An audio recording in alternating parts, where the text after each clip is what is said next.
Power on. Earth, 2018. The alliance between governments and tech giants has led to the rise of the surveillance society, distraction technology, the attention wars, and the erosion of your mind. But one show stands against this insidious system. Hosted by the podcast champion, the man of tomorrow, the golden stallion of the tech world, Brian Sovryn.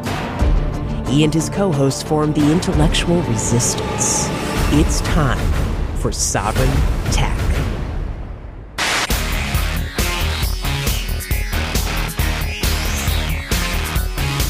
You're dressing all in black, from your front to your back, and all your evil ways, they seem to go on for days, and as a matter of fact, you got white smashing up, burning down, tearing up the underground. You wanna live like a super villain, back in the lineup before your time's up.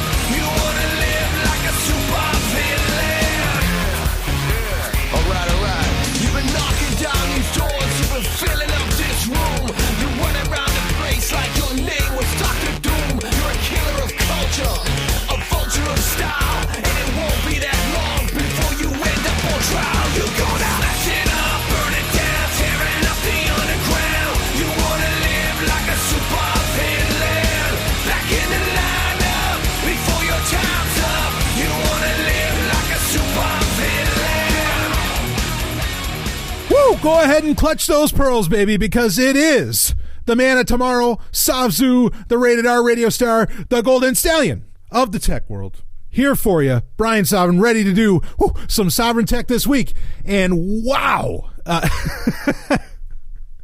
have there been some clusterfucks this week? Of course, last week, one of the biggest clusterfucks of all time. And, you know, I just for a second, you know, I asked somebody, I said, hey, could I I just for a second want to view the world through your Facebook account. And first off, they said, oh shit, I still have one. I'm like, oh, well, fuck. But like, I want to see, like, did anybody really listen? Did they really grasp what the fuck just happened last week with potentially 100 million accounts exploited against Facebook accounts? We talked about it at the beginning of last week. I was just able to squeeze it in last week's episode. Okay. And I looked and I'm like, oh, did everybody, was there a nice mass deletion or something? And I'm looking and I'm like, no, wait, this person, I know this person, they're still using it well, okay. You know, I don't know what it'll take. I mean, the only thing I could figure, the only way that people will finally get off of fucking Facebook, right? The only thing I could figure is that unless somehow they figured out a way to deliver like digital cyanide, and if they were actually killing people, like Facebook was purposely killing people, maybe then people would finally get off of this fucking thing. Maybe. But then, you know what? I think a lot of people would just be like, well, you know, digital cyanide, that's a thing today. I mean, you know, that's technological progression. What the hell? You know, I mean, that's all right. You know, we'll just keep using Facebook. Actually, don't worry. They don't put they don't put the digital cyanide. They don't transmit it through Facebook groups. So we're safe. We're safe. One day. You know, I bring this up a lot. We got a ton to get into this week, and there's a lot of interesting stories. And believe me, Facebook is not, by no means is it the least of worries, but it is one of many. Okay, but we have plenty to talk about this week. But I just, you know, I bring up this example all the time, and I get it. It's anecdotal because, you know, there was a time where everything we did wasn't recorded and tracked.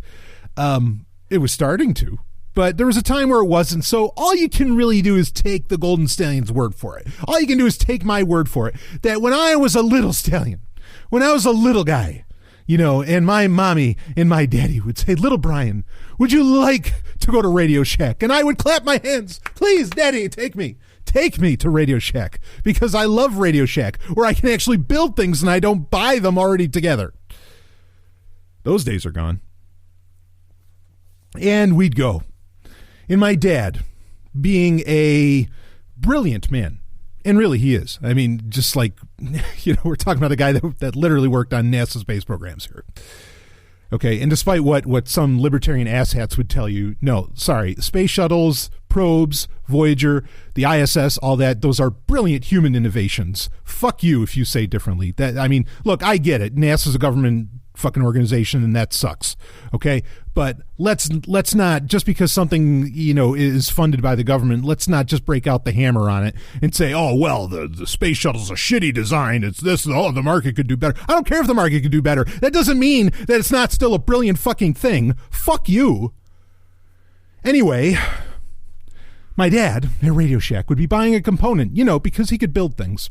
Back when you actually used to put shit together yourself and you used to repair stuff on your own. And tech companies used to let you repair shit on your own. Apple.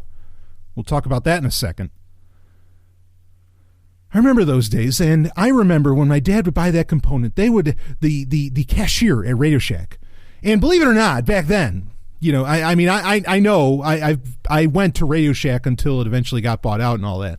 I would still go there for certain things because there were still certain things that you could just only get, at Radio Shack. At the time, even Amazon might not really have had what you were looking for, or you couldn't be sure that the voltage and what they were actually even going to ship you would end up being the right thing. And that still happens a lot. Like, you order light bulbs and they send you the wrong ones.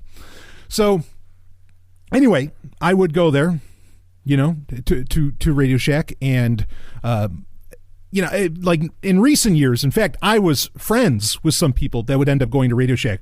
These are people that had no business working at Radio Shack. They had no fucking clue what they were talking about.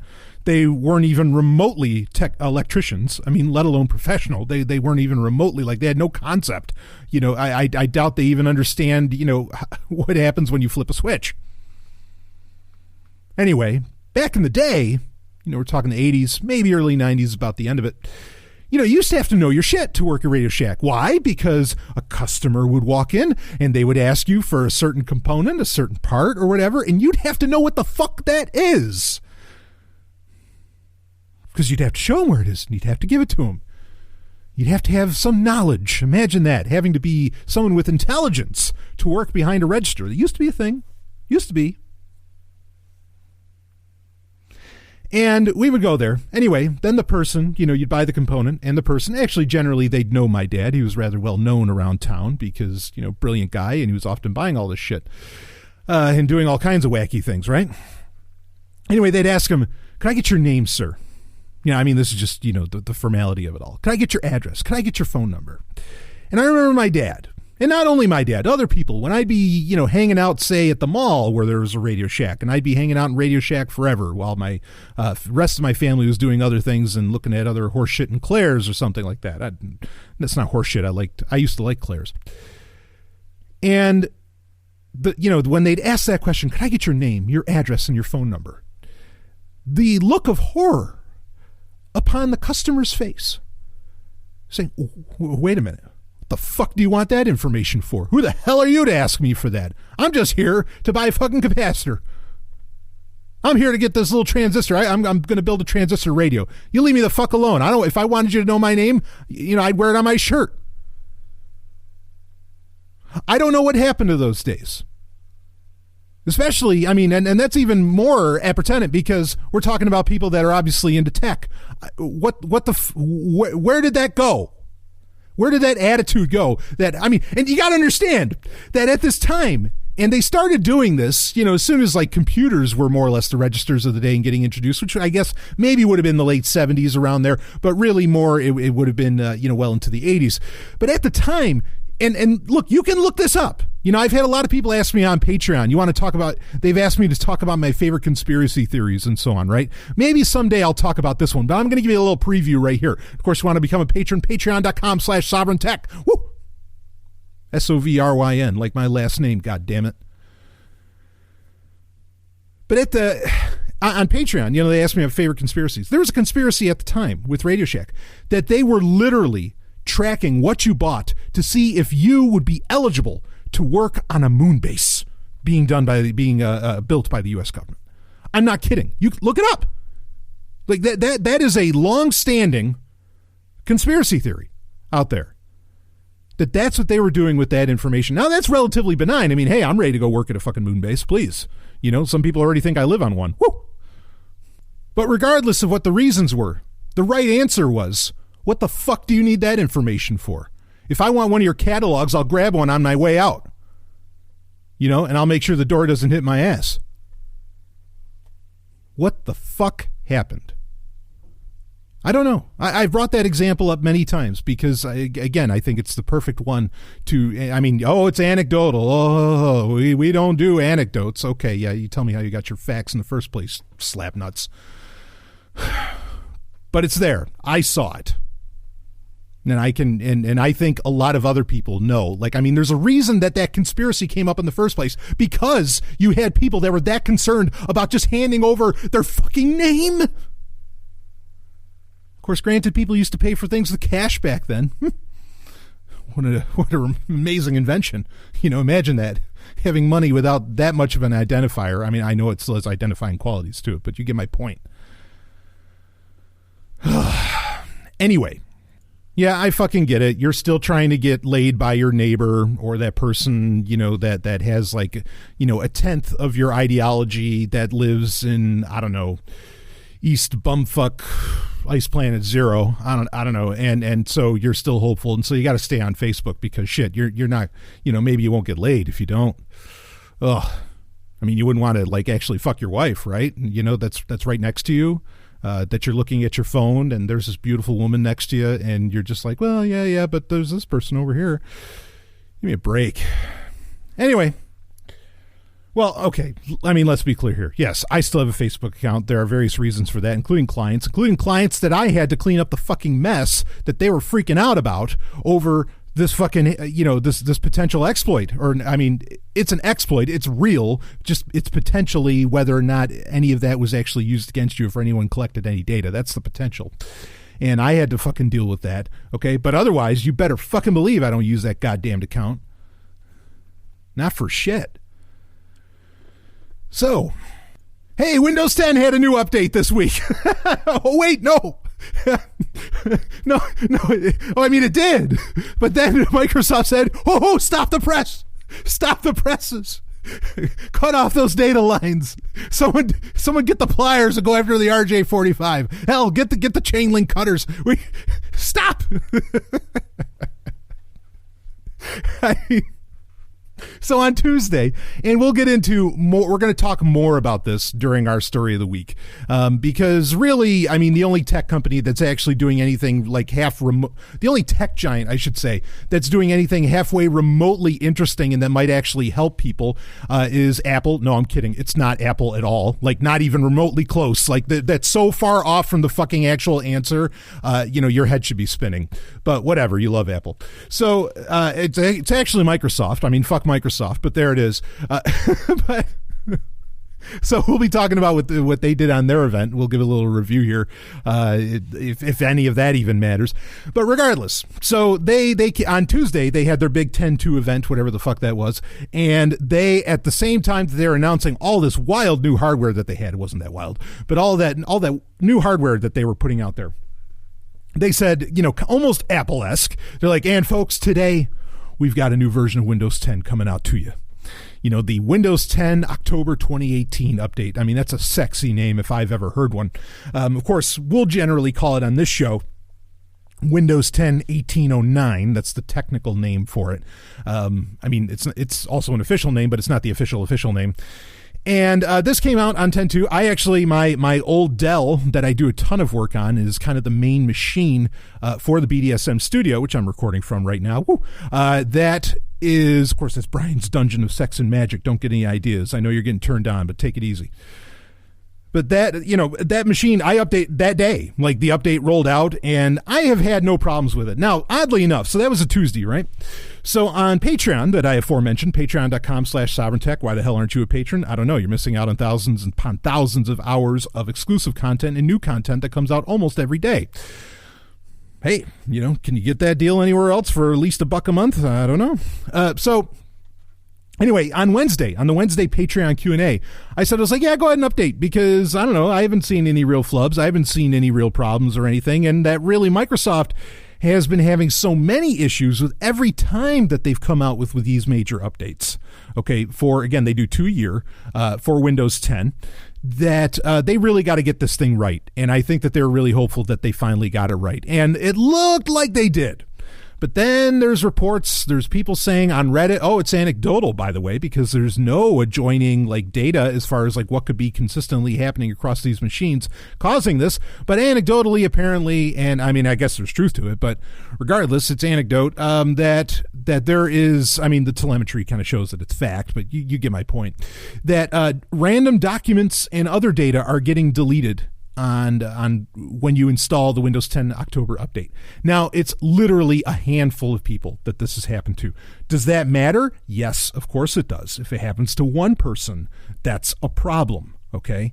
And it's to the point now that Microsoft is saying, look, if you've downloaded the Windows 10 1809 or the October 2018 update, don't install it yet until we have this figured out. So they've put the kibosh on rolling out Windows 10 1809 for now. So if you got it, you got it. If you didn't, I don't have all the specifics on this, but they have effectively put a stop to it.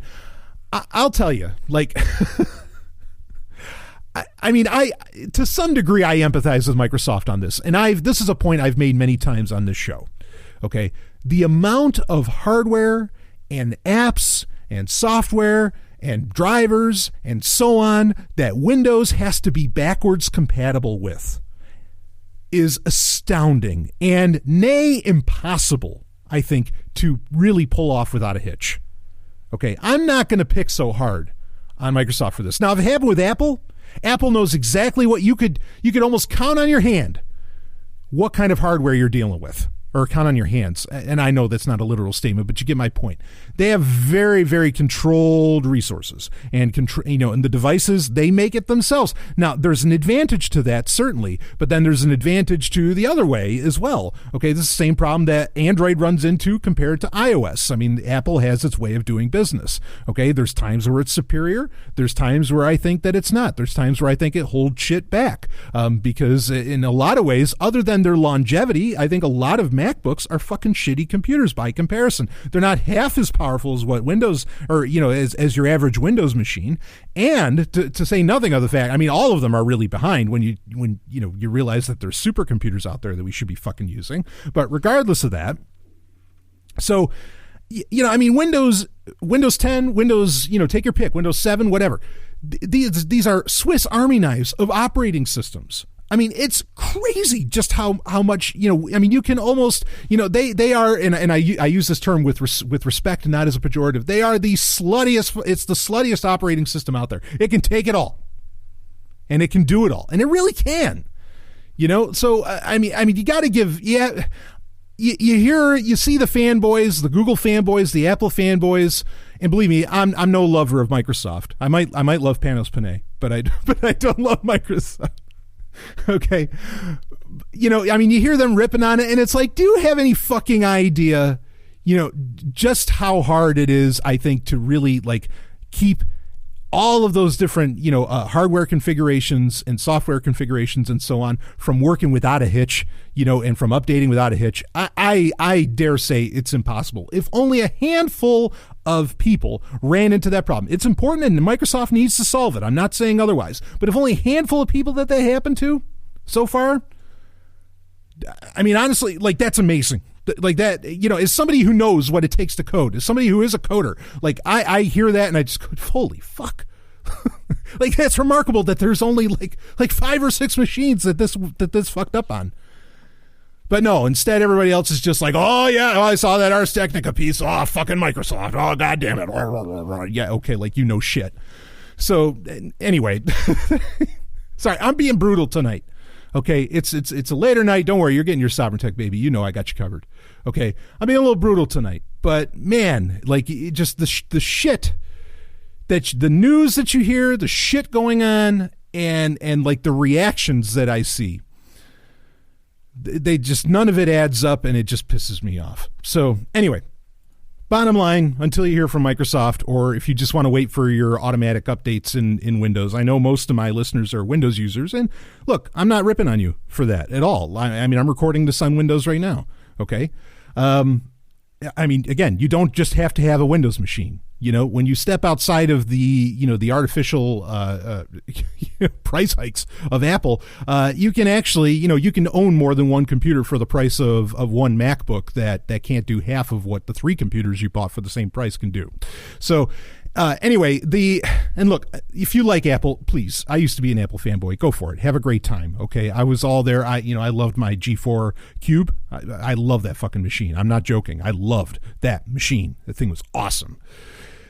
Regardless, yeah, don't update, I guess, until Microsoft tells you to. How about that? So an interesting thing that's going to be rolling out actually to Windows that I think this has helped mitigate some of that ugly news, or news that is ugly, but not, I mean, look, data loss sucks. You know, I mean, obviously data loss is worse than any security flaw, right? Because the data's gone.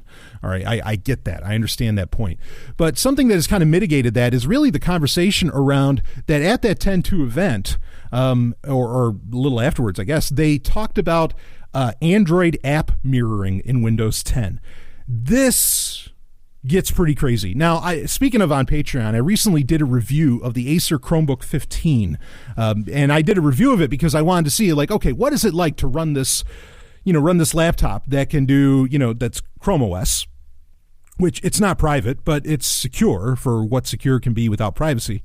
And, what is it like to run Android apps on it, have the Google Play Store there? What is it like to have Linux apps installable on it? Because we know you can do that.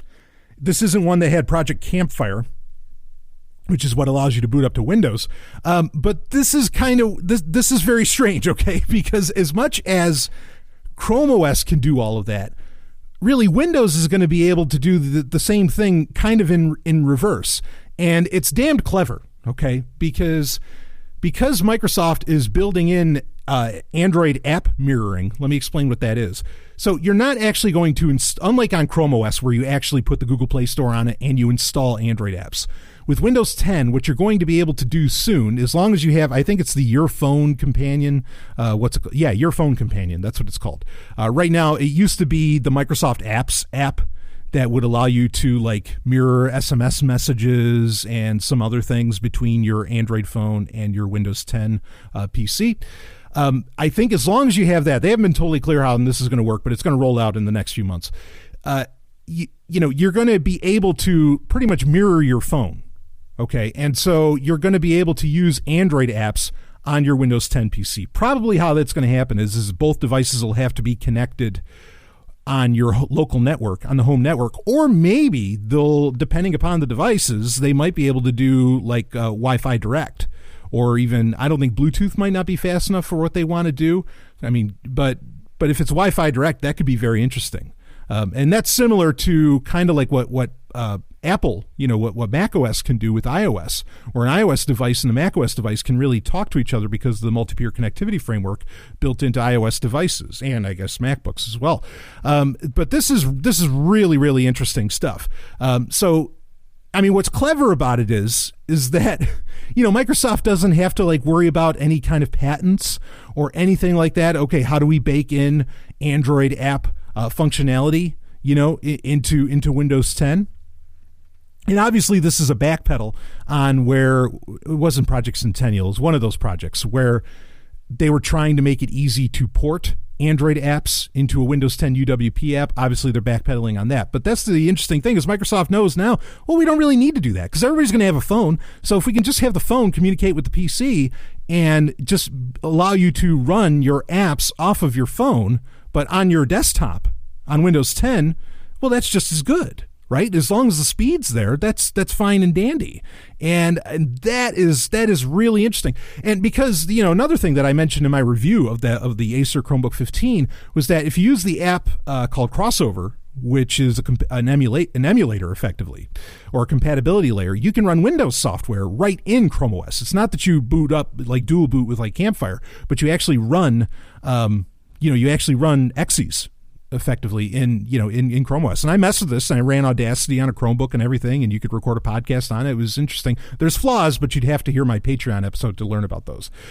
Anyway, but this is very, very weird because now this is getting to a point where there's no clear advantage I think the advantage is still a Windows 10 PC is still going to be able to do way more than a Chromebook can. Okay. But also the days of the Chromebook, and I said this in my review, the days of the Chromebook being called a thin client or not being a real computer, I mean, those days are over because you can run all kinds of fucking software on there. Linux apps, everything. I mean, those are real computers as any computer could be. But, I mean, we're getting some very blurred lines here. I don't like to use that phrase, but that's the best way to describe it. We're getting very blurred lines. Like, if Chromebooks can run Windows shit, and is going to be able to dual boot into Windows. And yet Windows 10 can also run Android apps. And obviously Windows 10, you can run Linux within Windows 10, natively. I mean, where where do any of these operatings begin and end? Operating systems begin and end. I mean, you can do anything on almost any computer now, it almost feels like. And then, later on, we might get into it during GameTalk. You have Project Stream for Chrome, where you say, well, Chrome can't, they're not very, Chromebooks aren't very powerful, so you can't really do gaming on it. Oh, no. Google has that licked. They're allowing you to play the new Assassin's Creed. What is it, Odyssey? Which is a, AAA plus high-end graphical game. You're going to play that right in the Chrome web browser now. So this is, I mean, like it almost feels, we're entering a very interesting time where it feels like every platform can just do everything, so who gives a fucking shit? And you might as well just run with, I guess, what is the most secure and whatever that even can mean. But that's a whole conversation that we'll have, and we'll be keeping an eye on Sovryn Tech going into the future.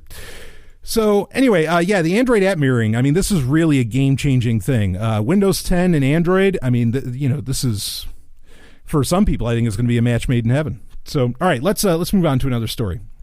This is kind of a useful thing that we can go forward with. In fact, earlier this year, we talked about really one of my favorite browser extensions. And again, you want to use as few as you can, but one of my favorite browser extensions, that being Stylish, which allowed you to repaint the web, as it were, where you could, set like various web pages. You can skin them, give them different themes to where you could have them in dark mode effectively. In fact, we didn't even talk about that, like, because the clusterfuck with Windows 10, one of the big deals with the Windows 10 1809 update is that now you have a dark theme, dark mode across the entire operating system, even in the File Explorer. Holy fuck. Maybe we can talk about that more during Story of the Week. I don't want to make a big deal out of that because I think it's stupid when you make a big deal about it, but that is something that has been, it's not like with Apple where, Apple people just they don't give a shit. Is whatever Apple tells them to like, they'll like. But, with Windows, since I was a kid, oh no, another anecdote. Since I was a kid, people have been begging for, hey, can I get, without having to set it for high contrast, can I get and without having to use third-party software, could I get Windows to have a fucking black background with white text in the File Explorer? Well, now, 20 years later, and even longer, we finally got it. God damn it. When it happened, it stunned me. Like with Windows, when it happens with Mac OS, you're just like, it's Mac OS. And, with Linux, you've been able to do it forever. But when Windows finally did it and it was official, it was like, whoa, wait a minute. When did this happen? And it's pretty great. Anyway, so within a web browser, and this is available. So Stylish, we talked about how that got bought up by a company and that it pretty much turned into malware. And so, it was pulled from various extension repositories, Firefox and so on. They wouldn't let you install it anymore. And there's alternatives, but none of them have really ever caught the ability or, have had as much community around it as Stylish did, unfortunately. So, anyway, there's a new. It's actually made by Razer, as in the PC manufacturer Razer. So you can feel a little more confident about it. And they have come out with an extension called Night Eyes, and I have a link in the show notes for it. They have it for Firefox, Chrome, and Edge. Believe it or not. I don't know why they felt like they needed to put it out for Edge, but they did, and it works really well. Now this is like an algorithmic, scanning of the page. To where and it works most of the time. It's about the best automatic implementation of a dark theme across the internet that I've seen. Okay, and it's not one where a lot. I mean, there's black background on white text. That's literally the name of a Firefox extension. That'll just absolutely remap everything to where it just does that, and that is problematic at points, right? Night Eyes tries to do it algorithmically, and it does a pretty good job. Most of the time. Now, are you concerned that Razer is collecting your web browsing history and so on? That might not be an unfair concern. But, if you want to give this a shot and, you're looking for that late night action, and you don't want that searing white burning your eyes, Night Eyes is about the best implementation I've seen so far. It's new, it's free, but it works. It works very well. So, it is automatic. You can do some painting, kind of like you could with Stylish, where you could choose different colors and so on with it. That ends up with mixed results. But just what was set by default, I actually really, really liked my experience overall. It worked very well. And it's not like Stylish where, again, this is algorithmic. Stylish, you had to install specific themes for specific websites to make it work. This works across the board automatically. And it's interesting. I mean, it's an interesting technique. I would personally love to see, like web browsers themselves build in this functionality without it being an extension. That could get interesting. Mozilla, you should jump on that. But there is something to be said that if it's trying to figure out what the website should look like, that means it's looking at the website that you're looking at. So think about that. But anyway, Night Eyes, might want to give that a shot. So, all right, we got a couple other quick stories that I want to get into. There's one. So here's kind of the rub. It was discovered, and I've got a link in the show notes for this. It was actually sent to me by a Sovereign Tech listener. I'm going to read just a touch of the story, but there's an update to it, okay? Here it is. Apple has introduced software locks that will effectively prevent independent third-party repair on 2018 MacBook Pro computers, according to internal Apple documents obtained by Motherboard. The new system will render the computer inoperative unless a proprietary Apple, quote, system configuration, end quote, software is run after the parts of the system are replaced. According to the document, which was distributed to Apple's authorized service providers late last month, the policy will apply to all Apple computers with the T2 security chip. Oh, that's not creepy. T2. Dun, dun, dun, dun. Right? Which is present in 2018 MacBook Pros as well as the iMac Pro. The software lock will kick in for any repair which involves replacing a MacBook Pro's display assembly, logic board, top case, the keyboard, touchpad, internal housing, and Touch ID board. On iMac Pros, it will kick in if the logic board or flash storage are replaced. The computer will only begin functioning again after Apple or a member of one of Apple's authorized service provider repair programs runs diagnostic software called Apple Service Toolkit 2, and obviously that's only going to be available to authorized repair people.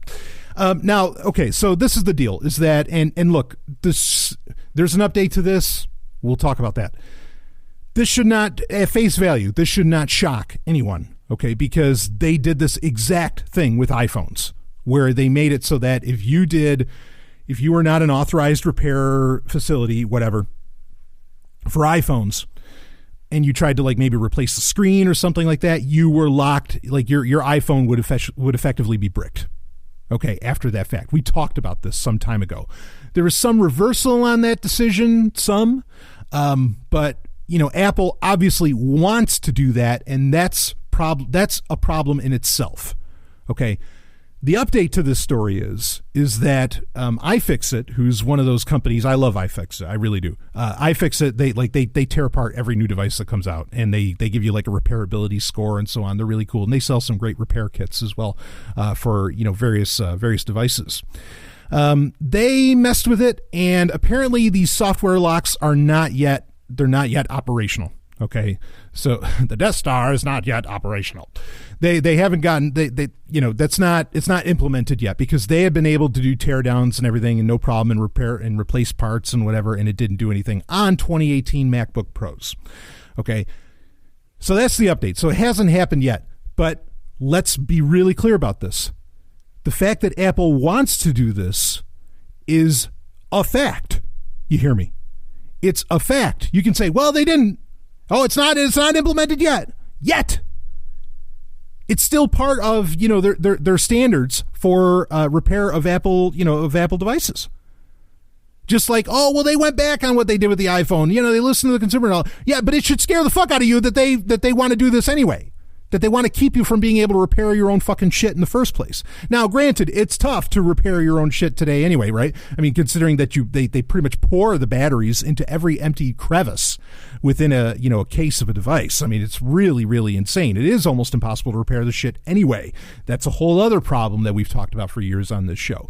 But don't tell me that, oh, well, because they went back on it, oh, they haven't implemented it yet. Yeah, don't be too hard on Apple. No. They don't get away with it. They don't get away with it. They want to do this. Doesn't matter if they go back on it. They want to do this. That should be concerning to you. Okay? And what's the solution? Well, you buy computers from people that aren't going to implement these fucking locks. You know, I mean, get Linux machines or whatever else, System 76. I don't know. Do some research on where to buy a computer from.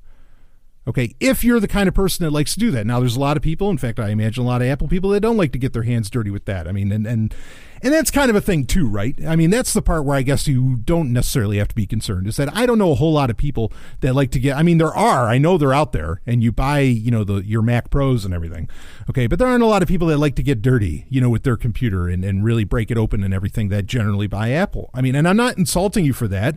If the shit works for you, it works for you. You are allowed, absolutely, to accept the level of tech that you want to and live with that, okay?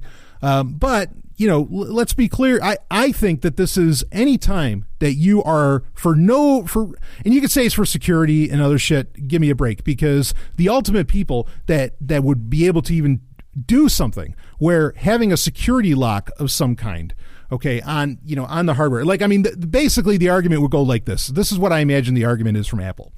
Well, we put in these locks. That way, if anyone opens up your computer, like if it's the government or the NSA, and they open up your computer, the computer won't work anymore, and you'll know that your device has been tampered with.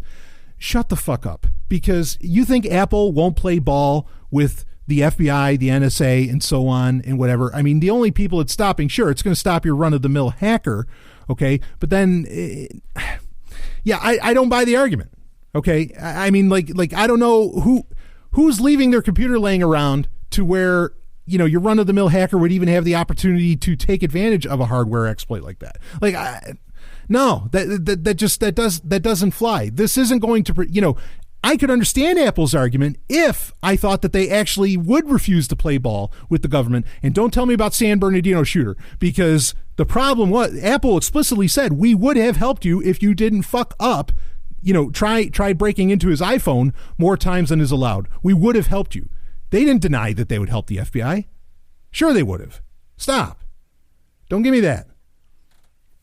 So, this is, the arguments around this are crap. And I think any time that you keep consumers from being able to repair their own shit or to control their software or do whatever else, that is an anti-consumer move.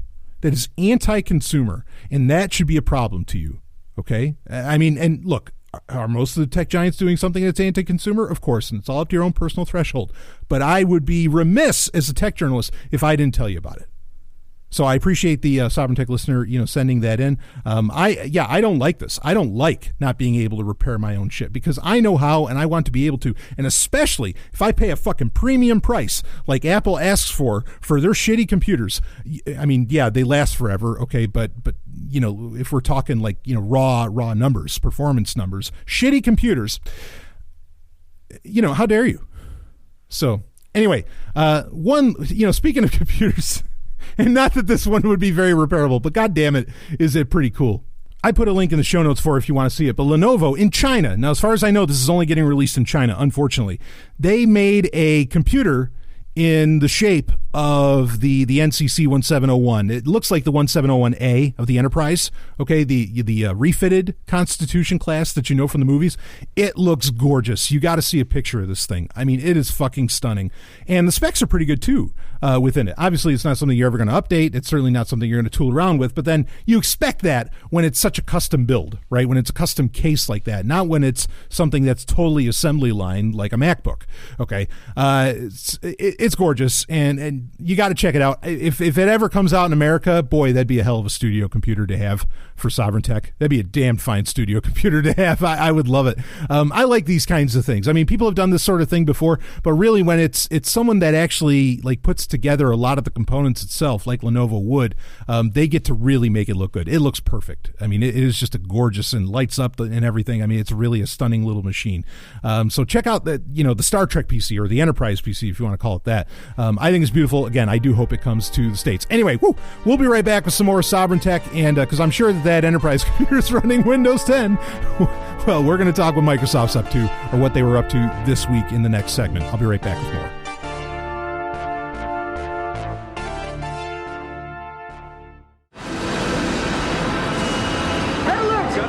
Spike. Pull back! Launch. Bombing the Narn back to the Stone Age wasn't enough for you? Then we heard it. The sound of something terrible being born. This is madness. Station 3 to Commander Ivanova. Centauri have launched a full-scale assault. Time is come and gone! It's our turn now! 2 million tons of spinning metal, all alone in the night. A world where empires rise and fall, where dreams are born and die, where war and hatred are challenged by love and faith. In the third age of mankind, an age plagued by an evil empire that seeks to destroy humanity. It is our last, best hope for peace, for victory, for freedom. It is Babylon 5. Babylon 5 is available for download on your favorite torrent site. See it now to experience the greatest show in television history. Babylon 5.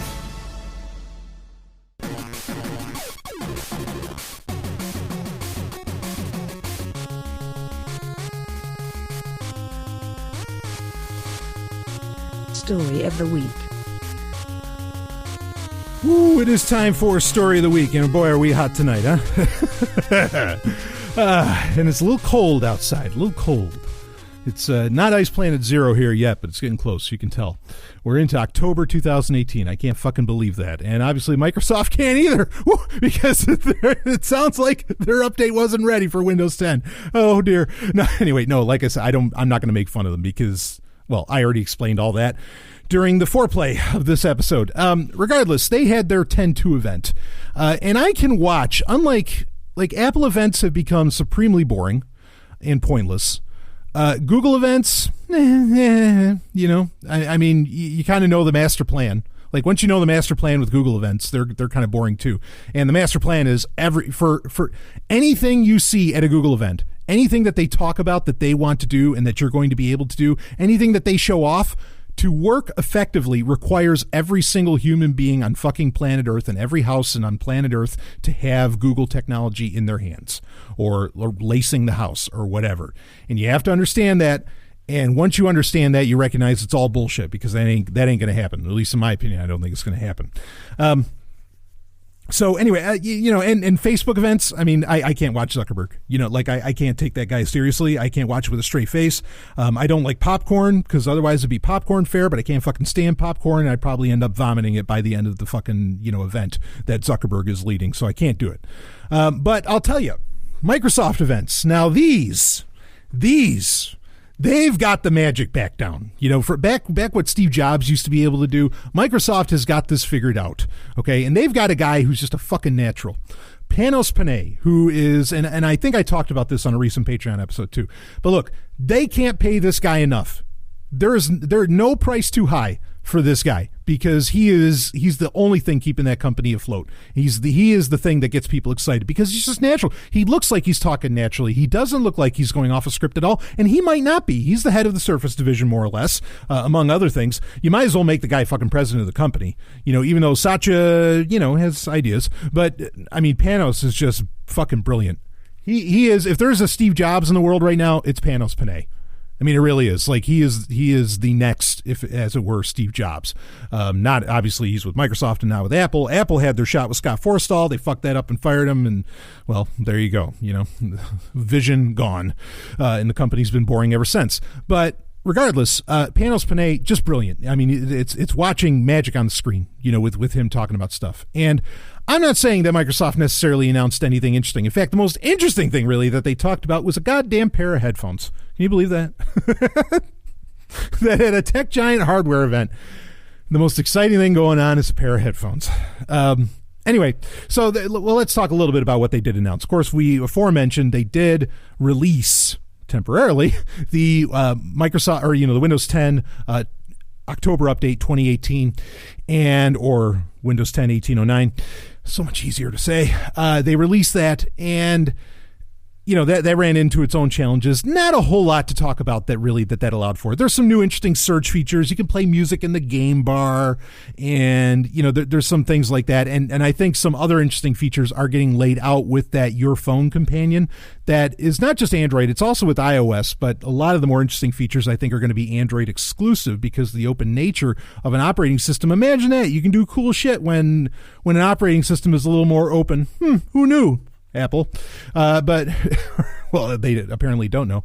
But regardless of that, so I mean that functionality is coming. The big deal is really the dark mode across the board, and it is a beautiful thing to behold. And I have done some late night work. In fact, I'm doing late night work right now, and to have dark mode across fucking everything, even the File Explorer, which I honestly spend a lot of time on, that's great. Like that. Thank you. and I mean it. Thank you. It was crazy. I was really annoyed when like Apple users were all saying, "Oh, we got dark mode on Mac OS. Holy shit, this is the greatest thing ever." I don't think on Mac that's necessarily the greatest thing ever, right? I mean, anyway, whatever. But on Windows, like I said earlier, this is something that's been wanted for a very, very long time. So it's exciting to finally have it. But anyway, so they did release some new devices. There was an update to there was an update to the Surface laptop. Not a major update. I mean, like there's, now you have an 8th gen Intel chip in there, quad core and so on. And battery life is significantly better, but there's no USB-C. Everybody's talking about that. There's probably reasons behind that. But that was announced. There's a new Surface Studio 2, which will hopefully be a little more powerful than the sloth kind of that the first Surface Studio was. So that was a nice update. Then there was the Surface Pro, the original Surface, the Surface Pro 6. That has kind of similar updates and certainly a very nice machine. Overall, if you're looking at like what can I do the most with as far as a computer and what has like a lot of very unique functionality and form factor and so on, the Surface Pro 6 is probably the best computer out there right now. Just saying. Now, that's not the one I would buy, but I am saying that overall and what it can do and all the different form factors and power and all the different ports that it has, it's a pretty impressive machine for what it is.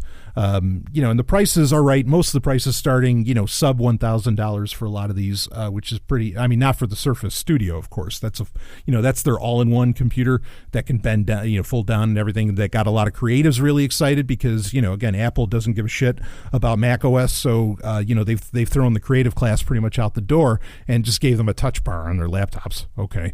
But anyway, sorry. Look, I know I have Apple fans out there that are listening to the show. I don't mean to be so harsh on it, but it's so, the contrast is so stark between an Apple event and a Microsoft event. And even if Microsoft wasn't even putting out the most exciting things out there or the most powerful things by comparison to Apple hardware, but they are, but even if they weren't, it's just so much more exciting to watch a Microsoft event because like you're actually seeing new form factors and you're seeing like interesting things being released and so on. Even though there could have been some more, it would have been nice if there was some HoloLens. Like there should have been some more. It wasn't all, sunshine and roses, okay, for the Microsoft event because there should have been more talk of more interesting device categories that didn't happen. There was some talk after the fact, like the Pocketable, the Project Andromeda foldable computer. Panos talked about that, said that's kind of his dream device. But, he raised the point that, hey, yeah, this is something that I want, but how do you convince people to have a pocket computer and a mobile phone at the same time? Fill in both of your back pockets. Like, how's this going to work? Real quick, I want to talk about this. Ladies, okay? Particularly ladies and guys. If you're guys, guys into guys, right on. Good for you. I want you to tell me, like really, in fact, send it. I'm going to talk about it. I want to talk about it during an important messages segment. Explain to me the problem with cargo pants. Like, I got to know. We are in such a tech-heavy world. You pretty much need cargo pants. It's a miracle of Satan that jeans, a pair of jeans, Levi's, are still, the pantaloons du jour. Okay? It's a miracle, I think. Everybody, I would think, should be wearing cargo pants right now. Hell, look, even on Star Trek, it doesn't make any damn sense. They have no pockets on any of their shit. Unless it's Enterprise, which, those are very practical, those jumpsuits. But, what the fuck? So explain to me why cargo pants, why you're not digging those. I want to hear, the reasoning behind that, and I don't want to go to Google or even DuckDuckGo to do that. So I'll be waiting for your emails. Just go to contact.zog.ninja or email me at bbs@sovryn.tech.com to tell me all about it. All right, I want to hear about it. Now, at the actual Surface event, okay, and I guess that's what you would call it. I mean, it was on October 2nd. It was on Tuesday, but the Surface event. At this Surface event, you had maybe the most interesting thing really to get announced out of that, and there was some other little stuff too, but maybe the most interesting thing to get announced was the Surface headphones. Yes, headphones. Now, the first thing to say about them is that, oh, they have a direct line to Cortana. And it's like, oh, there's a direct line to God in my headphones. What the hell?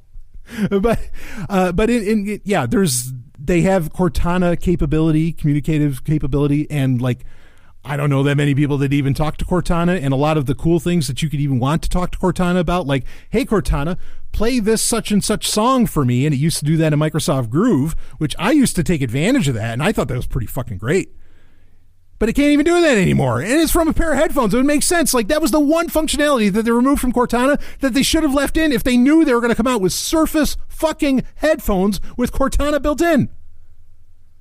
What the hell were you thinking, Microsoft, getting rid of like all Groove and all the music functionality and so on? I guess maybe it works right with Spotify. Fuck, I don't know, because I don't use Spotify. But anyway, so Surface headphones, kind of the major deal that people talk about, it has like 9 or 10 different levels of noise canceling. That's interesting. They're $350 headphones. I think that's kind of, I mean, I know a great pair of Sennheisers or, Bose or Harman Kardon, I don't know, whatever, that when you get into high end, yeah, you can easily pay hundreds upon hundreds of dollars for a really sweet pair of headphones. I understand that. I think $350 is crazy when I get it that the Surface line is trying to be the aspirational line. But I think a lot of people that maybe you just got excited about the Surface line who just bought a Surface Go, which is a sub $500 computer, right? So you're looking at not so much the aspirational class, but people that just bought a Surface Go and maybe got that nice little travel Surface mouse for like $20 or $30, whatever. I think you missed an opportunity to sell them a really great pair of headphones. And if you kept it under $200, it could have happened. But really, that's it. I mean, and apparently they sound pretty good and so on. And I have no interest in them. And in fact, some of the stuff in the Surface line, I have now down the line, I've been disappointed in. I bought the really high end Surface mouse that was like $100. I got one of those, and it won't keep a Bluetooth connection anymore. I mean, granted, I'm pretty brutal with mice, but it won't keep a Bluetooth connection anymore. And that just came out in. Well, I guess it's almost a year, but it was last November. Look, a $100 mouse should be lasting you for years. $20 mice used to last you a decade. I mean, and I mean that. I know that for a fact. So, it's anecdotal. Oh, fuck. Anyway, some people can talk from experience. I think that's what you're afraid of, is that you don't have experience, young man, and you don't like to hear when other people do. No, they might be smarter than you. Oh, shit. Anyway, so yeah, $350 Microsoft headphones. Let's break it down to just being that. I think that's ridiculous. I mean, it's interesting in a way, but it's too little too late. You drop the functionality that would have made headphones interesting anyway. Cortana is not in use by just about anyone. And you could say, well, but because of the Cortana Alexa functionality, this could be particularly interesting. You effectively have a pair of Alexa headphones. All right, but then let's be clear here. Those aren't Surface headphones. Those are Amazon headphones. I mean, and that doesn't really, to me, that doesn't necessarily speak well to Microsoft, unless Microsoft wants to do, which it seems to be very much doing, is that they are just opening up all the gardens, right? They're allowing for Android apps to be a major part of Windows 10. They are allowing for, all kinds of things. They're opening up and they're developing their premier software for every platform that they can find. So if they just want to drop Cortana and just make a deal with Amazon and have Alexa be the, the virtual assistant du jour, then go for it. Okay, like do that, but stop putzing around. Stop with all the the horse pucky. Okay, of saying, well, this has Cortana. Ooh, you're gonna want to spend $350. Okay, yeah. How's that Harman Kardon speaker doing? The Invoke or whatever it was that got released last year? You know anybody with those? Do they even have like firmware updates or anything for that anymore? Nope. And that was $300. Yeah, I don't trust it. So, but it is, I mean, it was like the shocker. Like, I don't think anybody was really, and not that kind of shocker, okay, relax your ass. yeah, I mean, this is the thing that nobody was really expecting, I think, were these headphones. But then there's not a whole lot necessarily really to tell. I mean, the Cortana functionality could be interesting if Cortana could do shit. You know, like if Cortana could effectively do just about everything you wanted done on your computer, then having a pair of headphones that control, like, you know, say cross-device, right? Like where you could, any computer that was running, you were logged into with your Microsoft account and that has Cortana running on it, and it could do everything. Say, like, you could talk into your headphones and say, computer 1, do this, and you know, but it can't do that. You know, like Cortana doesn't have that ability. Is this heading in that direction? Kind of like what Apple wants to do with Siri, and certainly what Alexa does with, you know, with smart speakers and so on, and Google does as well with Google Assistant. Sure, maybe that's going in that direction, but it's not enough, and you need it to fucking wow people. And the Microsoft faithful who pay attention to the news, everything coming out of Microsoft, knows that they've been dropping features from Cortana, not adding them. So there's no confidence in a product like this. So, I mean, it was, you know, presentation-wise, the Surface event was great. You know, like, I mean, Panos was just in fine form, and it was a real joy to watch. The Surface Laptop 2 is an interesting device. Sucks that it doesn't have USB-C. That's not a huge deal to me, but I get where it is to others. Okay, but it's a fine device, fine price. Surface Pro 6, I already told you about that. Surface Studio 2 needed to be a thing. You know, I mean, it's all stuff that needed to be out there. It's a little iterative, but it's all stuff, like all improvements that I think they bet a lot. You know, Microsoft over the years had bet a lot on the Surface line, and they found out just which parts of it were successful, which the Surface Laptop was, and Surface Studio in a very real sense was. But there was a lot of critiques. And I think that they were just trying to, like, resolve a lot of those critiques. So in a way, it's a good thing, but just there was nothing like earth-shattering, you know, where some recent Microsoft events, frankly, had been downright like, whoa, holy shit, the future's here. It wasn't one of those. It really wasn't. And in fact, there's been some flubs to come out of it, you know, again, like with the Windows 10 1809 update. So anyway, that's the Microsoft event and my review of it. Of course, fuck Microsoft. You know, I mean, they're just part of the surveillance system anyway. But regardless, within the consumer space, I mean, this is where there is some interesting stuff, and some of their hardware within the Surface line is actually really great. But I don't, boy, if you want to ask me about those headphones, not worth it at all. So we'll be right back with some more Sovryn Tech. Woo! Hey, I want to tell you about a Sovryn Tech sponsor. Now, you may have known it as Zencash, but they have gone through a bit of a rebranding. And hey, I get it. The rebranding is Horizon. And again, not like Horizon, Horizon. So Horizen. And you can find their website, horizn.global. And I mean, they're still, you know, the cryptocurrency is still called Zencash and so on. But again, like we've always said, Zencash was originally an entire platform, and Horizon is putting that on the horizon, baby. So you want to check it out, go to Horizon. Again, it's HORIZEN.global, Horizon.global, and I thank them for sponsoring Sovryn Tech. Now, let's get back to the show. Woo!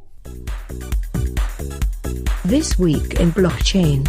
It is time for This Week in Blockchain, where we talk about something happened in blockchain. You know, something I didn't get into, actually, that they also announced at the 10.2 event is that, or at the Surface event on 10.2 that Microsoft announced was it Surface All Access?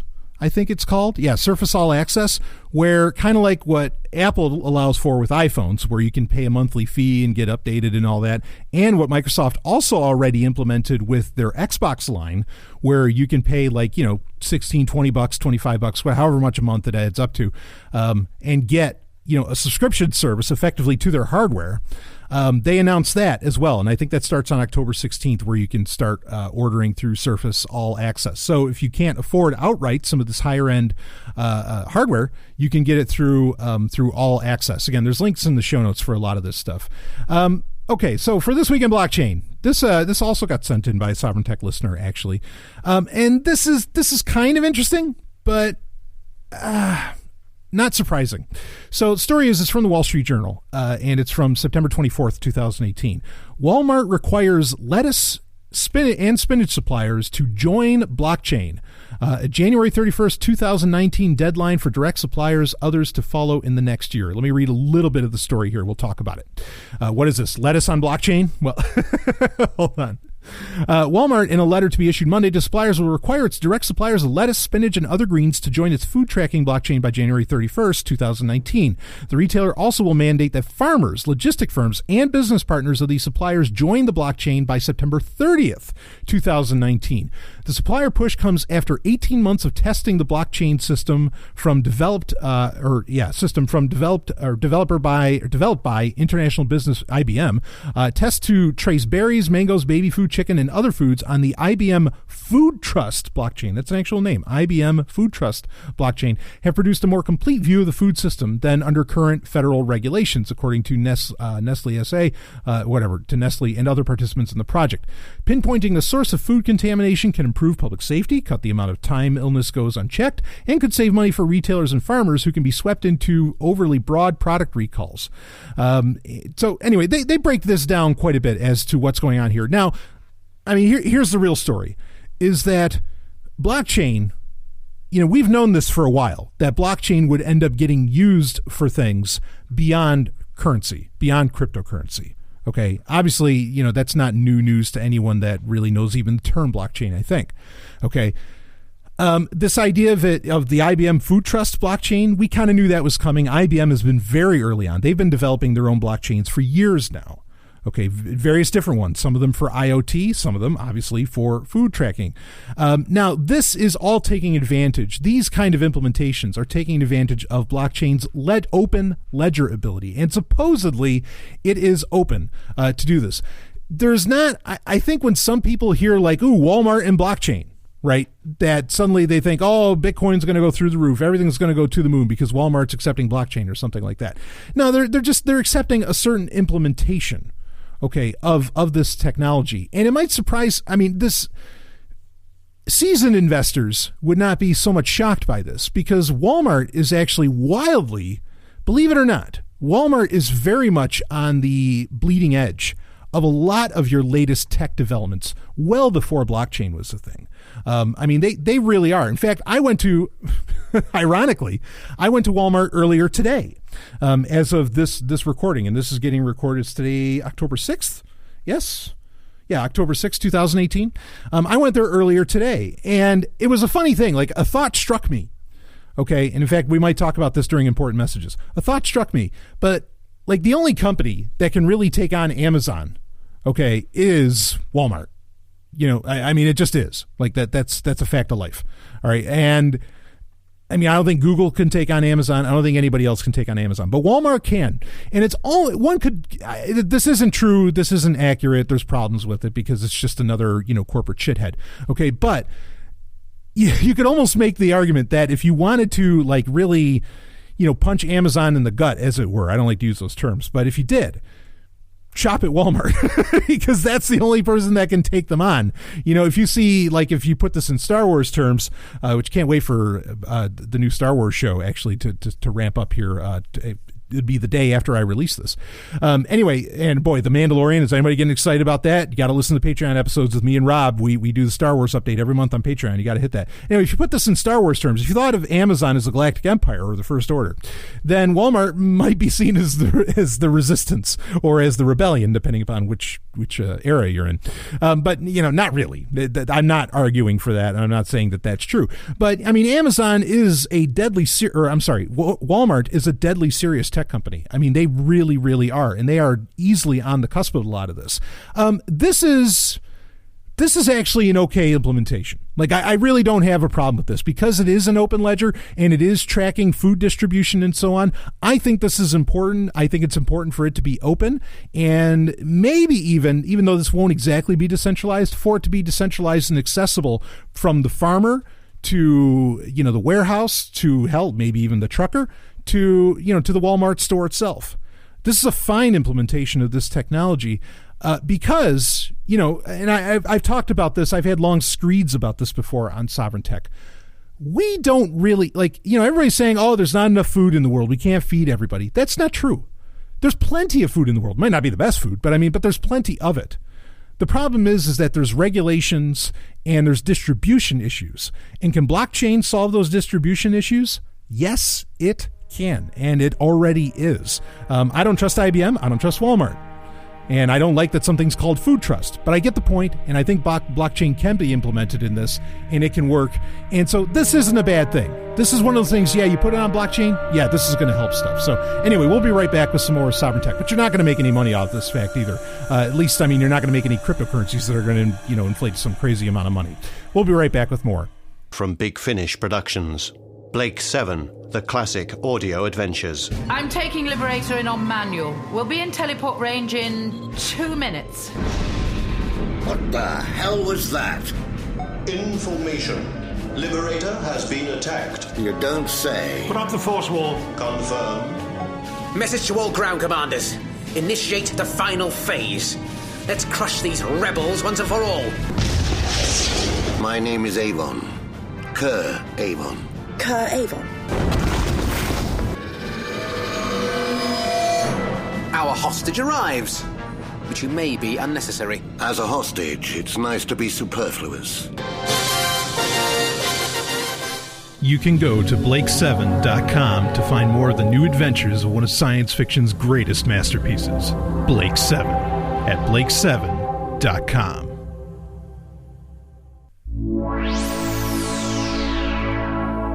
Important messages. It is time for Important Messages, where I answer the questions, and you can ask me anything. Tech, science, hell, it might not have anything to do with that at all. It could be about cargo pants, and I hope that you get in touch with me about that. I want to know, what's the fucking problem with them? And cargo shorts, if you want to get fancy. Or if you want to get sassy, I should say. Because there ain't nothing fancy about it. But that's the thing, why aren't they fancy? All right, yeah, you can ask me anything. bbs@sovereigntech.com. That's the. You can also get in touch with me on Twitter. Some people still do that. I do still have a Twitter account.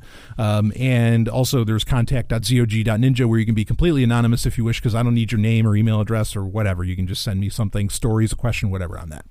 So, yeah, got a couple interesting questions here. One I'd love to spend more time with because it's a little more fun, but the other's kind of serious. Let's read it here. Jeff Bezos. Let's see. So, yeah, this is about Bezos. Hey, Stallion, not sure if you heard about Bezos pulling a $15 an hour minimum wage at Amazon out of his ass or not, but it sounds a lot like things you have been saying he would do. What say you? Thank you for keeping that brief, for one. I don't know how much I exactly have to say about this. I think it ironic. Well, okay, something I've been complaining about recently, there was a recent episode, what was it, Amazon Rainforest or something, I titled it. It was just a couple episodes ago. But I was pissed off that you have a lot of, free marketeers and so on praising Amazon. Oh, isn't Amazon wonderful? Isn't that great what they're doing? Or you have libertarians praising them. Who else praised Jeff Bezos this week on Twitter? And that Jeff Bezos accepted the praise and considered an ally in what he was doing. Senator Bernie Sanders. Yes. Wait a minute. I thought Bernie Sanders was, this guy's public enemy number one for libertarians, right? That's what I thought. This guy's a commie.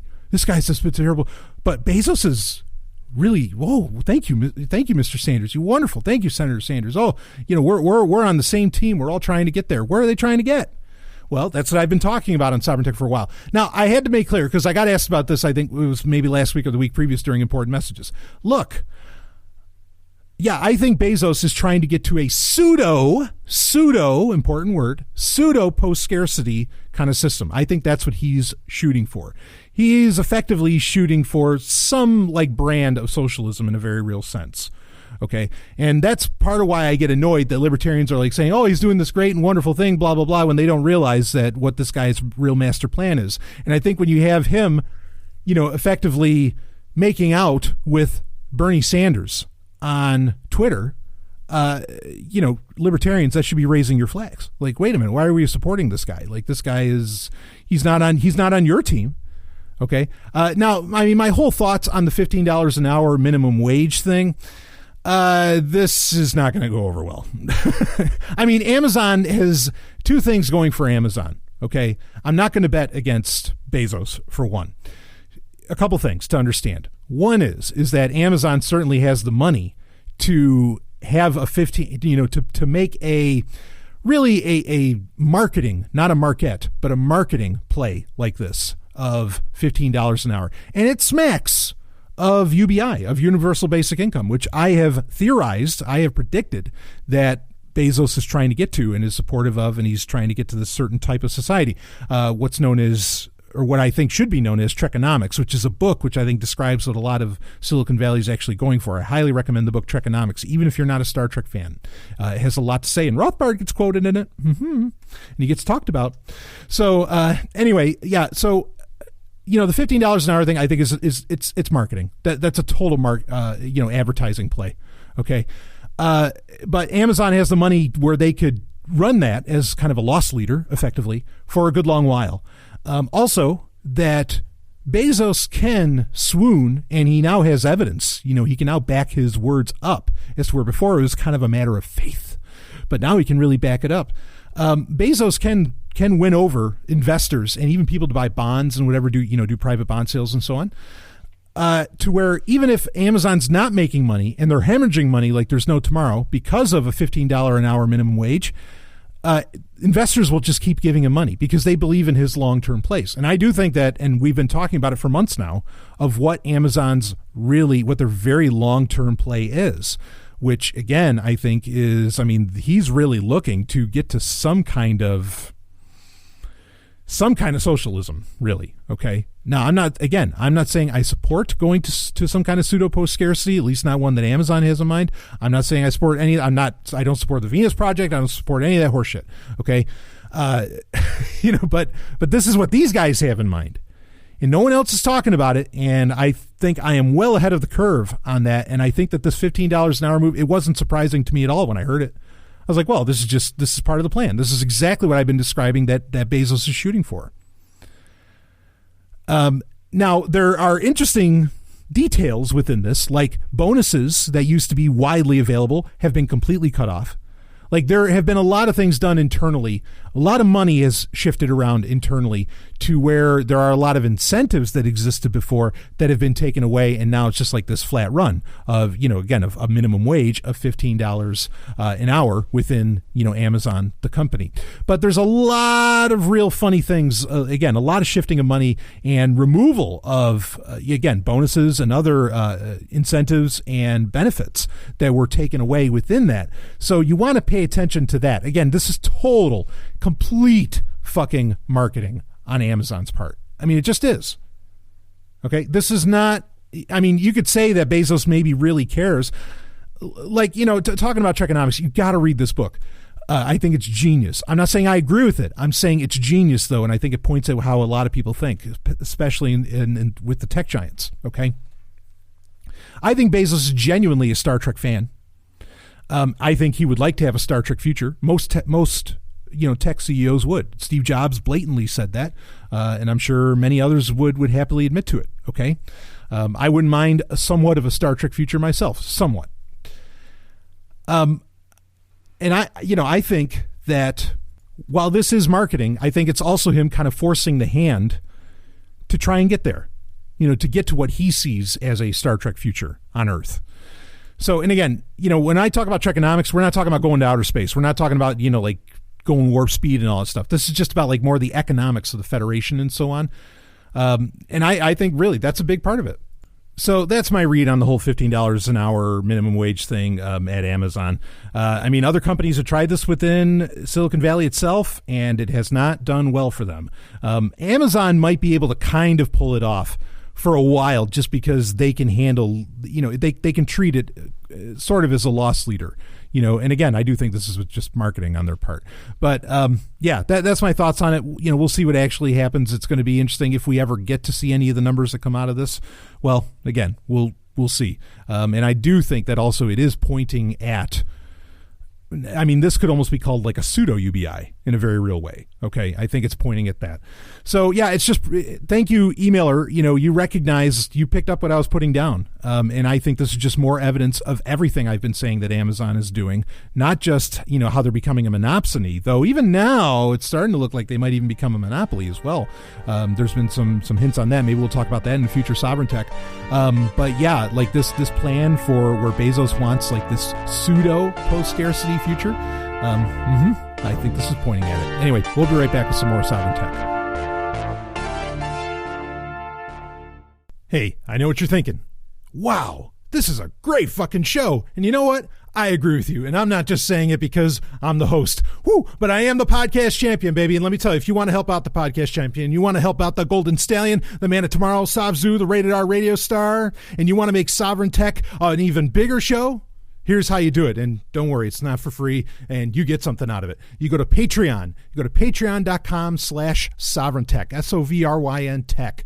Patreon.com/SovrynTech. Become a Sovryn Tech patron, and you will get access to literally thousands of hours of bonus content. There's new content every week. You get to be in the live Q&A hangouts that we do every month. You get to access to the Wednesday Q&A. Do you like that important messages segment? We do one every single week, and it goes a good hour strong, if not longer if needed, depending on how many questions there are.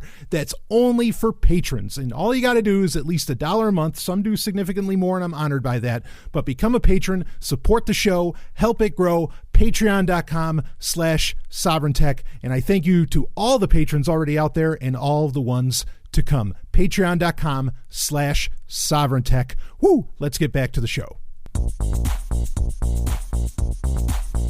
HackSec. It is time for HackSec, where we talk issues, specific issues, shall we say, of hacking and security and so on. And wow. I know I've been a little hard on Apple this whole episode, but I think a couple times I had a really good point to bring up about it. And I got one more for you. This story's coming from The Verge. The FBI used a suspect's face to unlock his iPhone in Ohio case. And the story's from September 30th, 2018. Let's read on about this. When Apple debuted FaceID with the iPhone X last year, it raised an interesting legal question. Can you be compelled to unlock your phone by looking at it? In an apparent first, Forbes reports that the FBI got a suspect to unlock his phone during a raid in August. In August, the FBI raided the home of Grant Michalski, looking for evidence that he had sent or received child pornography. They were armed with a search warrant, warning this documentation contains explicit descriptions of sexual abuse, which allowed them to search Michalski's computer for evidence, and during the raid, agents recovered his iPhone X.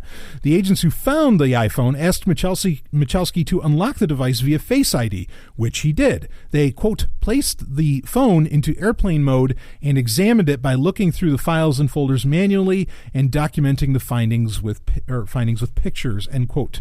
As my colleague, Eddie Robertson, noted last year, courts have ruled that there's a difference between something like a facial or fingerprint recognition system and a passcode that you type into your phone. As Apple and other companies have pushed for facial recognition systems, it was only a matter of time before a case like this would pop up. While Michalski cooperated on the scene, the FBI was locked out of the device because they didn't have his passcode. They asked for and were granted a second search warrant, which grants them the authority to conduct a more thorough search of the device. It doesn't appear that they will use Michalski's face again to unlock the phone. The affidavit notes that both the Columbus Police Department and Ohio Bureau of Criminal Investigation possess devices that would allow them to bypass a phone's passcode. And yes, of course, those devices do exist. But, however, okay, this is a long-running thing that we've been talking about for a while. Okay, as soon as Touch ID became a thing on iPhones, I was telling you, look, don't do it. Don't use biometrics. Don't use biometrics as security, okay? Because they have all kinds. I mean, there's legal issues abound, and this is just proving it even more. That if compared to a passcode, I mean, you can say, well, but if they have devices that can get past a passcode anyway, what does it matter? Well, that they may not be able to get past every passcode on every device. Okay, but they can sure as hell, if you are locking your device either with your fingerprint or your face, all kind. There's Windows Hello, Samsung has it implemented into their phones and so on. If you're using some kind of facial ID to do that, you have no real protections. And you can argue with the government you don't have any protections whatsoever, and I understand that argument. But again, the idea here is make it expensive for them, or if anything, buy yourself time. Okay, and using biometrics, using your fingerprint or your face to lock your devices, if they have to go get those devices that get past your passcode, okay, that may be time that you have where who knows what that could save, who knows what that could do for you. Okay, you want to make it difficult for them. No one's saying that like there's foolproof solutions necessarily here against whatever alphabet soup organization or anyone say. I mean, what, you know, again, what if this was, I mean, just change around the situation. The fact is you could, you know, they could just put the phone up to your face and it's going to unlock it, more or less. Now, if you have your passcode that has to go in as well, great. I'm glad that Apple at least kind of thought about that. But certainly we're approaching a time where all of the tech giants just want you to use that kind of login, you know, some kind of biometric login style, be it your fingerprint, be it your face, whatever it is. Okay. And you can think of all kinds of malicious actors that would totally take advantage of that. Okay. This, I mean, it's happening. You know, it is really, really happening. And, you know, I mean, to say nothing of the fact that, again, they had to go for multiple warrants in this case, okay? If you have multiple layers of security, you know, like, I mean, they're going to have to get multiple warrants. Again, that's buying you time. Or maybe, I mean, this is doubtful, I grant you, but maybe when it says, okay, well, yeah, we got a warrant to use, you know, we didn't need a warrant to use his thumbprint or to use his face, you know, to use FaceID, and then they go to get a warrant to go deeper. And the warrant may not go through. They may say, no, you know, we're not going to hand you over a warrant for that. Because at some points, admittedly, at least in American courts, there has been points where, okay, no, we can't just like willy-nilly search people's electronic devices. I'm not saying that you should count on that whatsoever, and you shouldn't. Okay? But lock down your devices as much as you fucking can. Okay? And don't use biometrics to do it. Biometrics are not protected by law whatsoever, so you're running into that problem already, and they're just, I think they are too easy to have implemented to go through. Especially, I mean, like with Android devices, generally, you know, biometrics will get you through. I mean, there's no passcode involved. It'll get you through in no time. Or put passcodes on all of your apps as well. I mean, there's lots of ways, lots of layers you can add on to this, but don't do biometrics. Don't count on that. There's too many problems, and this Ohio case just brings up more. We'll be right back with some more Sovryn Talk.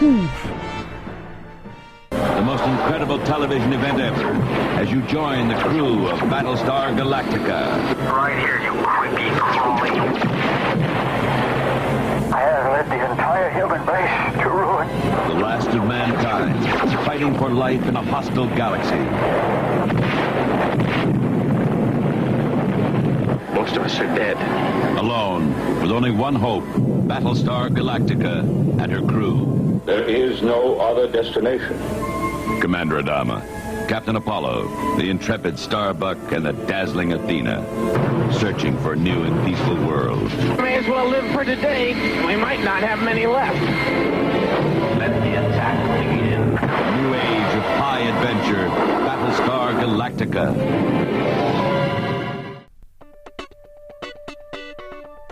Game Talk. It is time for Game Talk, where, baby, we get to talk up some video games. And, well, you know, before we get into it, I mean, there's a bunch of stories I could get into for Game Talk this week, but before we get into any of them, man, a dream came true this week. I think it was Wednesday, or no, maybe it was Tuesday. Maybe it was on the 10-2 during the Surface event. Mega Man 11 came out. First off, I can't believe there's a Mega Man 11. I mean, I was shocked as fuck back in the Wii days when Mega Man 9 and 10 came out, and both of those were great. But this is a full-on, by Capcom, respectful Mega Man release. And this isn't just like, I mean, I like the 8-bit rehash of Mega Man 9 and 10. I really, really like that. But this is the real deal. And this game is gorgeous, and it is awesome. It's hard. You know, it's a platformer. I mean, it plays like some classic Mega Man, but there's some really cool new features in it where you can slow down time. You can charge up your weapon. I mean, in other ways, more so than, I mean, you've always been able to kind of charge your Arm Buster more, or the Mega Buster more, but now, like, there's different ways that you can charge it. I mean, the new features that they added in are so cool. You get some history between, Dr. Light and Dr. Wily, which, you know, you never thought you'd get more of that, but you do. This is a phenomenal game. I mean, I don't know if I'm going to put it up for Game of the Year, but it's damn close. I'm shocked, and I'm playing it on PC. I got it through Steam, of course. I wish I could have gotten it through GOG.com, but I got it through Steam. And man, I broke out the Duke controller and I was going to town. I actually, from Hyperkin, they released a Mega Man version of the X91 controller that I did order, but I don't know. It was supposed to come out on the 2nd, and then it got delayed. So whenever that comes out, but whatever, I'm playing it with the Duke. And just a brilliant fucking game. If you want to have a great time, Capcom did it right. This is a legend return. Remember when Sonic Mania came out, and you're like, wow, this is how a Sonic game is supposed to be played. This is Mega Man as it should be. Again, respectfully, because like when they included Mega Man in like the Marvel vs. some of the later Marvel vs. Capcom games and so on, they treated Mega Man like a joke, and I was really pissed off about that. This is not the case with Mega Man 11. He was treated with absolute respect, and it's a gorgeous game. It's beautiful. You got to try it out. So, just to kind of, so one of the things I don't think I didn't get it on release day. Here's why. Because I was thinking, I'm like, okay, well, they announced, and we talked about this in recent Sovereign Tech Prime episodes. Nintendo is releasing Super Smash Bros. Ultimate for the Nintendo Switch. So, okay, now there's a Smash Bros. Game. All right, fine, I'll get the new Nintendo console. Because otherwise, I was more than happy with my 3DS, which happens to have Super Smash Bros., right? But the new version's out. Okay, I'll finally get a Nintendo Switch. Then, and so what I was thinking then was, all right, now I'll hold off on buying some games that are going to come out for Switch that are also coming out for PC. I'll just buy them once and I'll get them on the Switch because I like having my dedicated machines anyway. Not necessarily consoles, but since the Switch is handheld, I really like that. So I was like, all right, well, I'll get all the Mega Man games for Switch and I'll save my money and whatever. But then, like a couple days ago, it was announced that, because I had kind of had a pre-order on one of the Super Smash Brothers editions of the Nintendo Switch. But then it was announced that, I think it was Wall Street Journal announced that apparently, it's rumored that there's going to be a new version of the Switch in 2019. Now, I said this a couple of years ago. I said they're going to come out with an updated version that's going to have a lot of features maybe that people were looking for, maybe a bigger hard drive in it, do something with a screen and some other things. I said, I think I'm going to wait for that. And I was just about to buy the Switch, with Super Smash Brothers coming out. But once that rumor came out, I was like, I'll wait for 2019. But I'm not going to wait for 2019 to fucking play Mega Man 11. So I bought Mega Man 11 for the PC. Maybe it'll be on sale at some point in 2019. I can get it for the Switch as well because I like having it a little more portable. But yeah, so just so you know, if you were looking to get a Switch, you might want to wait until the new version, if it's true, the new version coming out in 2019. But I think it's going to happen. Also, boy, they passed. Nintendo filed for patents for what looks like a Game Boy phone case, but like that has buttons and everything. I don't know what that's going to end up being. Maybe that's our Game Boy Classic and it's going to interact with phones. That could be a thing. Could be interesting. I'd rather it be a dedicated device, but we'll see. So that was also something that came out there. Next week, of course, I'm really excited for this. This I have pre-ordered. Is they are re-releasing a remastered version of Luigi's Mansion, which was one of the launch titles. Maybe next was Pikmin a launch title? Oh no, it wasn't. Okay, there's a couple games, Rogue Leader. There's a couple games that were better than this as far as launch titles for the Nintendo GameCube back in the day. But Luigi's Mansion was one of the better games that came out as a launch title for the GameCube, and I love that game. And I am totally going to play the remaster. But on October 12th, they're re-releasing it for the Nintendo 3DS.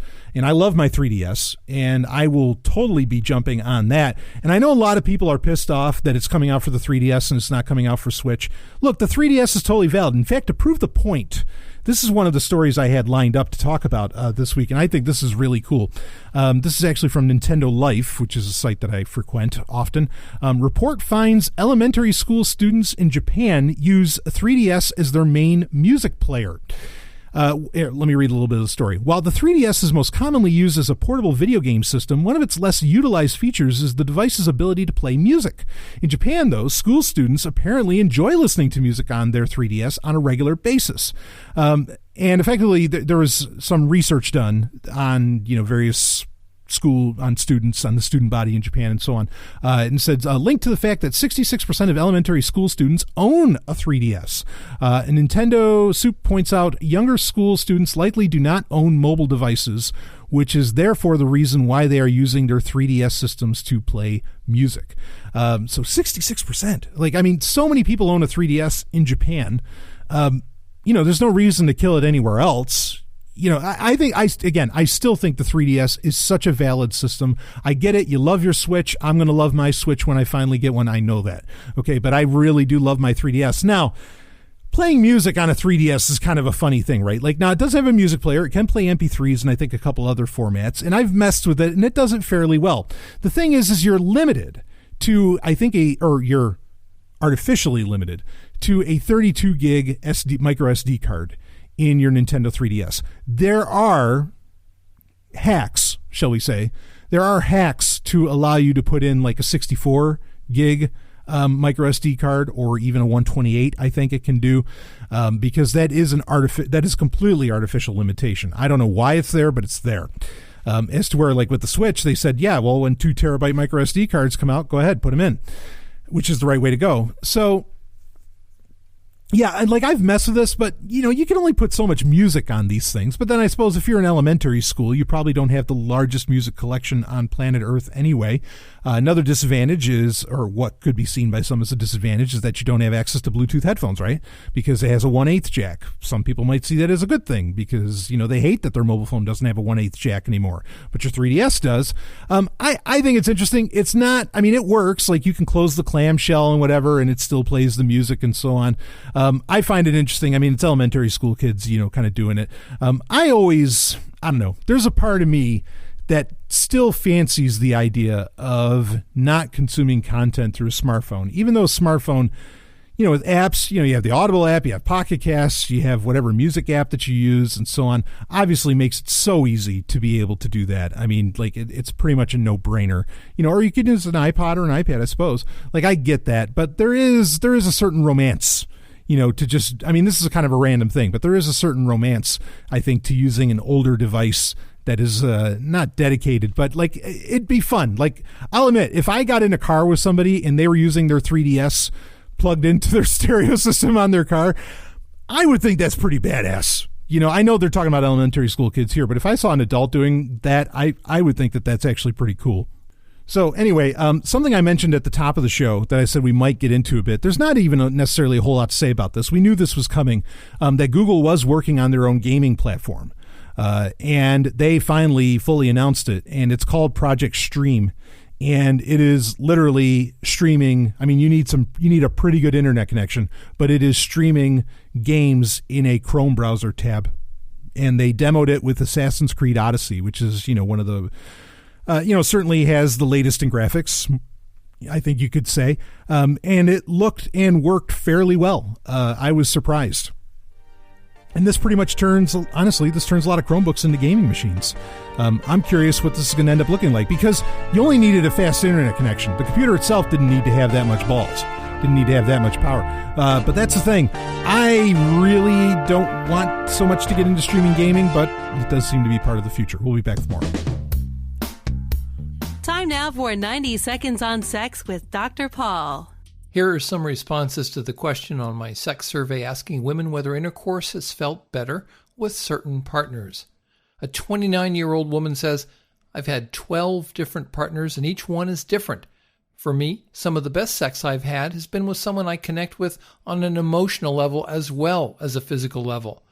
The best sex is where the guy is willing to adapt and learn how I like to be touched and kissed. Not all girls like it hard and fast. If guys take the time to ask a couple of questions, the sex can be fabulous. A 26-year-old female says, I feel like kissing is a huge thing. The people who were the most amazing kissers were also the best lovers.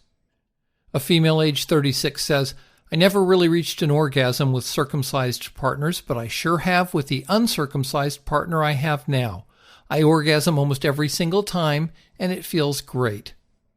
A woman aged 32 says it helps if the penis has the size and shape to hit the right spots. Another woman aged 29 reports, this is my first ongoing relationship with a woman. I wouldn't say it's less satisfying, but it wouldn't be able to replace sex with a man. That's because I like being dominant when I'm with a woman and submissive when I'm with a man. For more, visit 90secondsonsex.com. Wildcard. It is time for Wildcard, where I can talk about whatever the hell I want to talk about, or anything can kind of come up. And this has definitely been a tech-heavy show, not one where I've gotten into aspects of history or even really science, as it were. And I'm not going to really buck that trend right now, because there was something kind of interesting that I think is worth talking about that was announced this week that went with little fanfare. Not someone that's a tech giant anymore, but certainly had their day. That being BlackBerry. Now, BlackBerry is still, I mean, they're not really like QMX. You know, they're not the company that they once were, or not QMX. I meant RIM. They're one of their major pieces of software was QMX. Anyway, BlackBerry. I mean, BlackBerry now is in many ways just a brand. But, you know, BlackBerry's still doing things, and they've really become concentrated on security software. There are still BlackBerry phones. Of course, they're Android phones now. Actually, they're very good ones. The BlackBerry Key 2, including, like, they have an entire, like, hardware strategy, a secure hardware strategy that other companies are starting to take advantage of. And, like, you're effectively getting phones now that may not be BlackBerry phones, but they're BlackBerry certified. And some of this stuff is pretty interesting that they're doing. And, you know, I think some people might be saying, oh, they're just grasping at straws. BlackBerry is behind the curve. They're living off of this, you know, they're living off this old legend of theirs or myth that somehow they were really secure phones and presidents used them and so on, blah, blah, blah, blah, blah. No, BlackBerry's actually doing real cutting edge security research. Okay. And they are implementing it into their stuff. I'm not saying that BlackBerry wouldn't hand, you know, information over to governments. Of course they would. But regardless of that, I mean, as far as, you know, security research in general, they're starting to do some interesting things. Like their hardware strategy is, it's kind of brilliant what they're doing. I mean, I'm very intrigued by it, to the point that I'd almost buy a BlackBerry Key 2, you know, just for the you know, the hardware security that they implemented with it.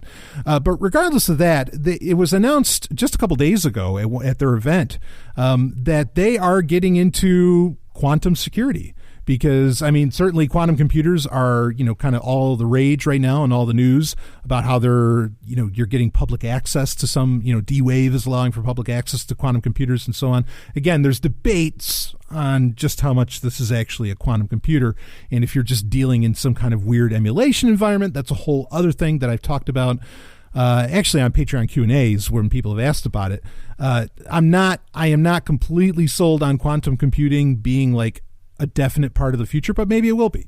So anyway, BlackBerry is really already they're trying to be ahead of the curve in coming up with security solutions for when quantum computers become a thing. Because one of the major concerns with quantum computing is that it would easily be able to break through, you know, a lot of our public key cryptography and so on, and break through a lot of our cryptographic schemes. So that's, yeah, I mean, and it's a valid concern. I think I've certainly done my own research on what that's going to end up looking like if it becomes a thing. But let me read a little bit of the story here.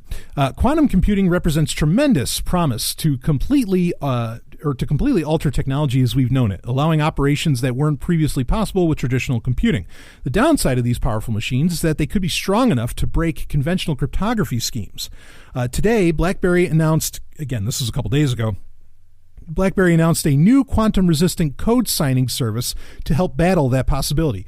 The service is meant to anticipate a problem that doesn't exist yet. Perhaps that's why BlackBerry hedged its bets in the announcement, saying, quote, "The new solution will allow software to be digitally signed using a scheme that will be hard to break with a quantum computer," end quote. Until we have fully functioning quantum computers capable of breaking current encryption, we probably won't know for sure if this works. But give BlackBerry credit for getting ahead of the curve and trying to solve a problem that has concerned technologists as quantum computers begin to evolve. The solution, which will be available next month, is actually the product of a partnership between BlackBerry and Isara Corporation, a company whose mission is to build quantum-safe security solutions. BlackBerry is using Isara's cryptographic libraries to help sign and protect code as security evolves. Quote, "By adding the quantum-resistant code signing server to our cybersecurity tools, we will be able to address a major security concern for industries that rely on assets that will be in use for a long time. If your product, whether it's a car or critical piece of infrastructure, needs to be functional 10 to 15 years from now, you need to be concerned about quantum computing attacks." says BlackBerry. While experts argue how long it could take to build a fully functioning quantum computer, most agree that it will take between 50 and 100 qubit computers to begin realizing that vision. IBM released a 20 qubit computer last year and introduced a 50 qubit prototype. A qubit represents a single unit of qubit information. Anyway, point being is that they're not exactly here yet. But this is an interesting move on BlackBerry's part. And I think that it's, this is something that people do, even if I don't know that it's ever going to, like a true quantum computer is actually going to happen, which is the point the TechCrunch story I was reading from was making, that we don't really have true quantum computers yet.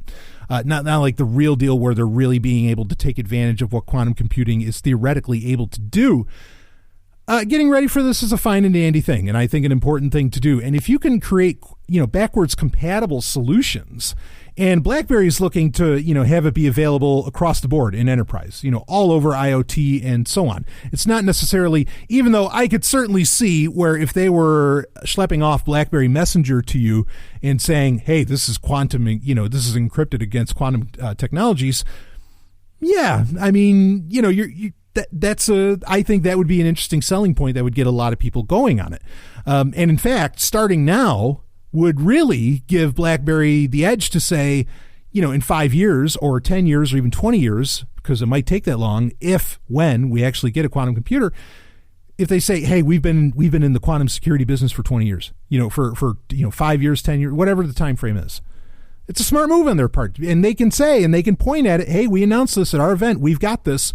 What this is going to do is it adds on a signature onto your, as far as I understand it, what I read up on it, I need to read more of the papers on it. But regardless, the basic idea is that your present encryption scheme, they will add on a front layer, which is a quantum signature that needs to be, verified. And that supposedly would be hard for a quantum computer to crack. Of course, we don't have a quantum computer to even try that with. So like TechCrunch said, we don't know if this would actually even work.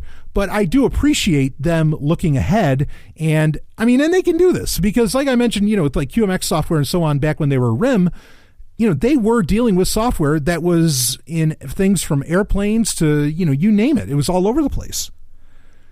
So this is important to do. I'm glad that somebody's jumping on top of it. I'm glad that it's being looked into. It's not going to add any security to something that, it doesn't add anything if it's not against a quantum computer. Like, this really is only worthwhile if quantum computers become a thing. And again, we don't even know if it'll work against it.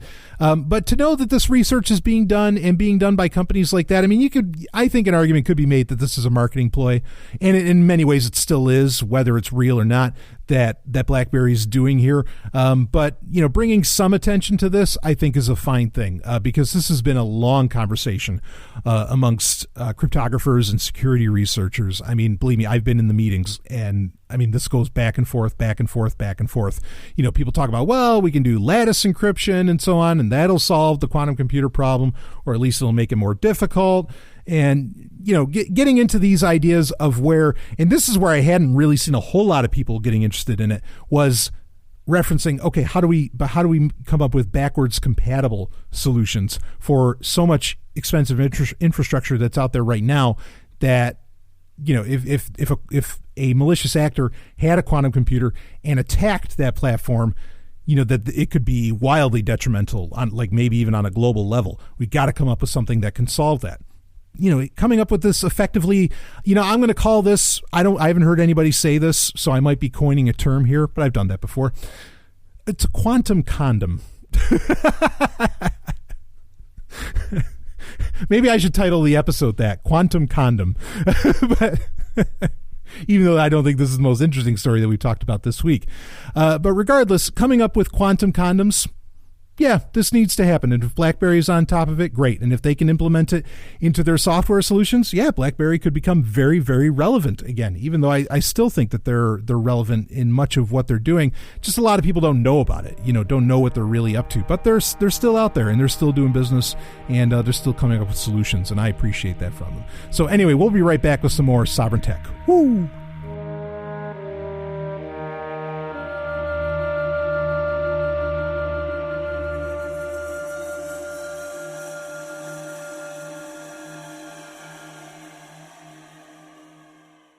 Hey, you heard about it at the top of the show. I have a whole new book out.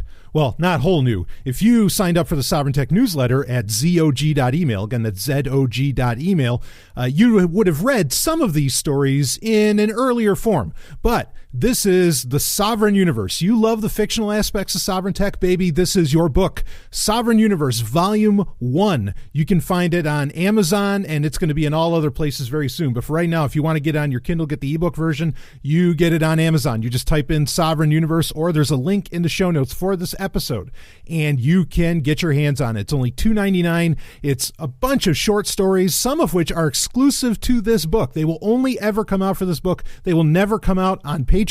They will never come out in the Sovryn Tech newsletter. They will only be in this book. And boy, can I tell you, the ladies love these stories, okay? A pure hotness. You know I do erotic science fiction like no other. You want to get on this Sovryn Universe. You can go to zog.email to find the link for the book. You can go to Amazon and just type in Sovryn Universe, Sovryn, or you can find the link in the show notes. Check it out. Thank you in advance. Woo! Let's get back to the show. Go get it. Go get the book, Sovryn Universe, Volume 1. It's fucking awesome.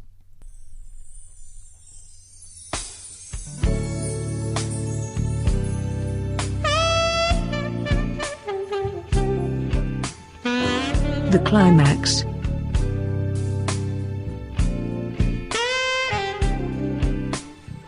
That's the kind of music you want to hear this time of night. Oh, yeah, baby.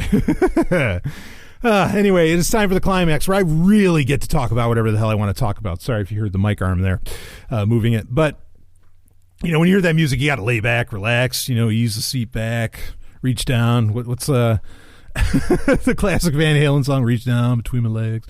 Anyway, no.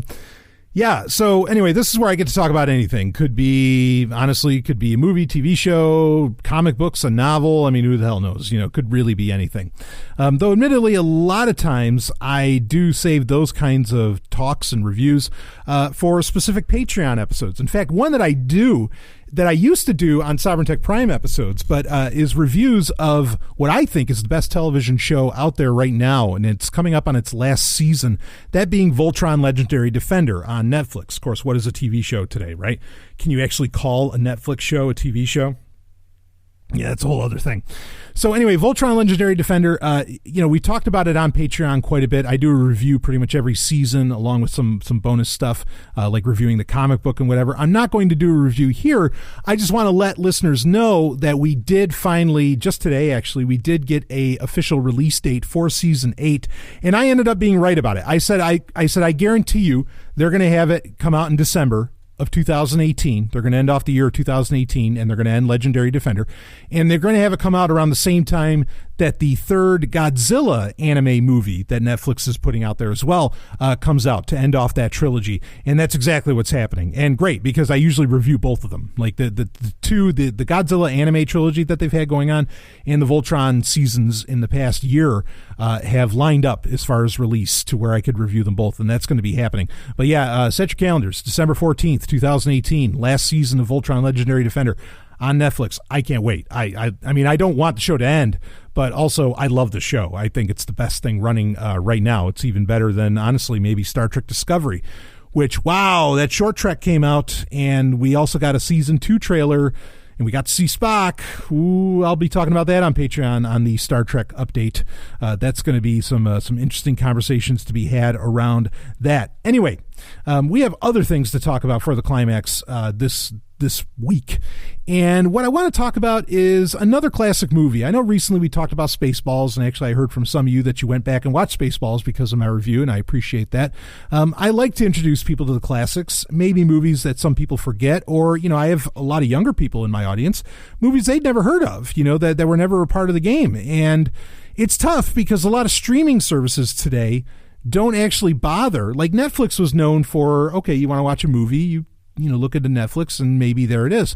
Now that's not so much the case, right? Now Netflix is more about its own content, which it certainly has fucking plenty of, than anything else. Same with a lot of the other streaming services. They're not so much about giving you classic movies or maybe forgotten movies or things like that, which 10 years ago, that is what they were about. And I mean, I understand the market forces around that, but I'm just saying that it's not that way anymore. So I am here as your your nostalgia nerd, even though I'm much more than that, to really remind you perhaps of some of the classics or things that were just plain out forgotten. And classics, of course, can be a subjective thing at times. But this is a movie that just the other day, just a couple days ago, I had to watch. And it ended up actually being Stephanie and I watching it. Stephanie really, really kind of enjoyed it. I think this is a hell of a film. Granted, I love it's a live action film of a cartoon series from the 80s. The movie itself came out in 1987. I think the movie is brilliant. I think the movie is beautiful. I think for what the budget that it had and for what they were trying to do and how they were able to pull it off, I think the movie is a minor miracle. That it is what it even is. And the movie I'm talking about is Masters of the Universe with Dolph Lundgren. And, of course, this is based off of the He-Man cartoon, and the He-Man cartoon was really just one multi-season advertisement for the He-Man toys and maybe some of the He-Man comics and so on, which the comics were also to effectively everything was to sell toys. It's a tough pill to swallow for people my age and really of all generations, or at least since like the 70s, for all generations to understand, since the 70s, since Star Wars pretty much, that just about any franchise that you can imagine, not all, Star Trek I don't think this was so for, and for some others, but that for just about any franchise, certainly any Saturday morning cartoon that you can imagine, they were really all advertisements for you to just buy a bunch of merchandise, for you to buy a bunch of toys or whatever else. And that's true. Sometimes, fortunately, great writers would actually get into creating these 30-minute, 20-minute, 15-minute, whatever minute, or even some, I don't think anywhere ever an hour long, but would be the writers for these advertisements. And they would end up making great shows and great cartoons. And I certainly loved the shit out of He-Man growing up. I mean, I really, really did. Not to say it's the greatest cartoon anymore, but boy, I'll tell you, that remake that Cartoon Network did in 2002 to 2004, that was great cartoons. Because at that point, Cartoon Network was wanting a great cartoon, because that's what they sell. They weren't trying to sell toys, even though there was a little bit of a toy line, but damn, that was good shit. Anyway, Masters of the Universe, I thought was also a great film. I mean, the cartoon was so popular, of course, they figured they could get asses in seats at a theater. And that's what they tried for. And they made a live action movie, as to where a lot of other cartoons like G.I. Joe and Transformers at the time would end up making actually animated feature films, both of which, actually, the Transformers, the movie in 85, and the G.I. Joe film were phenomenal movies, in my opinion. And arguably, I'd say actually both of them are better than Masters of the Universe, the live-action movie. But again, they didn't do live action. We wouldn't get a live-action G.I. Joe or Transformers movie until the aughts. And, of course, the first Transformers movie was pretty good. The first G.I. Joe movie, Rise of Cobra, was fucking awesome. And I mean that. It was fucking awesome. The sequel, not so much. And certainly the sequels for the Transformers, the first Transformers live-action film, they just got progressively worse. I mean, they are some of the worst movies ever made in history, frankly, even though the first one was pretty good. So thank you, Megan Fox. But anyway, so Masters of the Universe, the film. A Dolph Lundgren vehicle, certainly. And Dolph Lundgren at this time was white hot. I mean, just white hot. He was coming off of, Rocky IV as the Russian from, was that 85 when Rocky IV came out? Anyway, very close to the release of this film. You had Red Scorpion. Dolph Lundgren, they were trying to turn him into a bona fide action star. Get him fitted in with Schwarzenegger and even Chuck Norris at that time. Or Van Damme, which Van Damme would end up becoming just one of the biggest stars in Hollywood. Not long after this. But Lundgren, even though he would be a name that could sell because of his role in Rocky IV as Ivan Drago, it wouldn't, he would never really reach those heights. But he was a hell of a He-Man. I mean, he really, really did a hell of a job as He-Man in this 87 film. Directed by Gary Goddard, who has done tremendous work. And actually, if you get the Blu-ray of Masters of the Universe, which I happen to have, there is an entire director's commentary with Gary Goddard, and you find out all kinds of fascinating things about this movie. The thing I think that stands out, this movie's actually, ironically, this movie is better now than it was in 87. And even in 87, I think it was all right, especially for what they were trying to do. Again, this was plagued with production problems. The budget wasn't exactly there. In fact, I think they spent pretty much the entire budget seemed to have been spent on the throne room of Castle Grayskull. And that's fine with me, because if you watch this movie and you look at Castle Grayskull and, Sorceress is there and all of these troops that, that Skeletor has, and Evil Lynn being played by Meg Foster. Holy shit, she's sexy as hell. All of that, like, it is gorgeous. No CGI.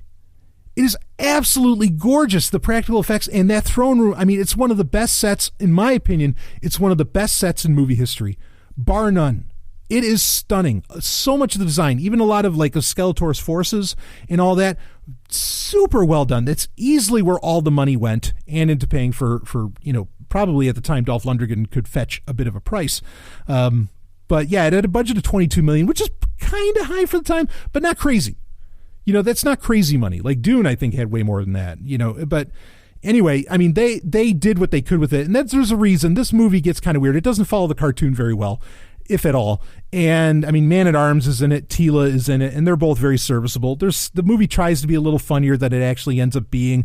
You have the character of Gwildor, right, who's kind of an Orko and kind of not. So it doesn't really follow the cartoon so much. And a lot of the plot takes place on Earth, right, because Gwildor creates this key that can transport you anywhere at any time. And so eventually, they accidentally, trying to get away from Skeletor, they end up on Earth. And of course, this saves them a ton of money in budget because they end up in 1987 Earth. And so you can just put your set pieces there and, use any street in America, frankly. But it works. Like, I mean, you get it. Once you understand that the reason they did the storyline that way is because they were running into budgetary problems, it's okay. Like, I think it becomes acceptable at that point. And you can kind of ignore it and you let it be what it is. Because it's still a lot of fun. And like I said, Lundgren does a hell of a job as He-Man.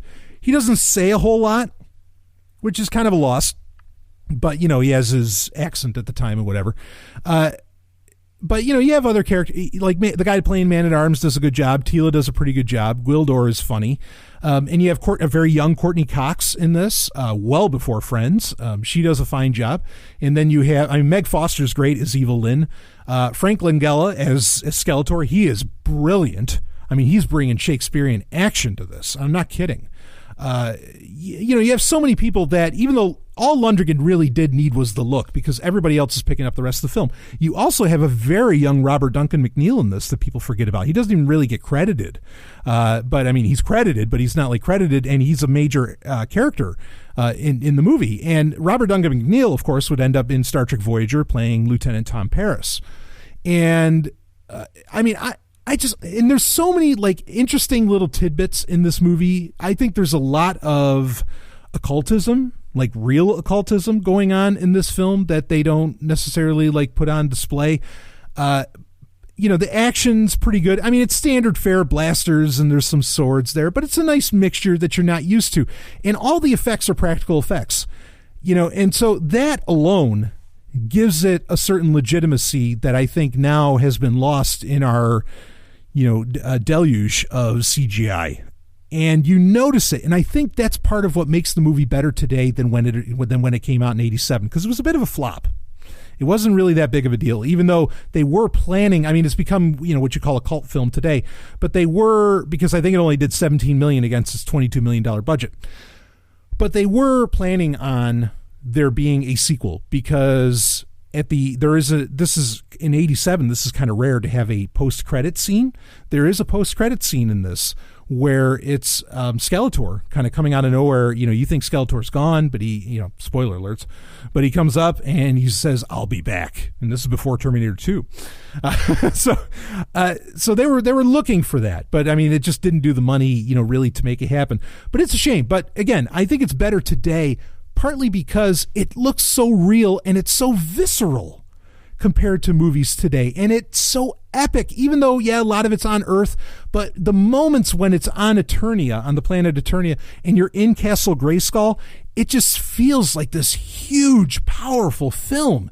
And Frank Langella, as Skeletor, he gives it a lot of power. And no pun intended, he meant, "I have the power," and all that crap, right? I mean, which certainly Lundgren gets that line off a couple times, but like the speeches that Skeletor gives, like there's a speech just before he becomes his final form, and he becomes like Gold Skeletor. You got to see it to understand what I'm talking about. But the speech he gives before he does that is badass. It is so powerful.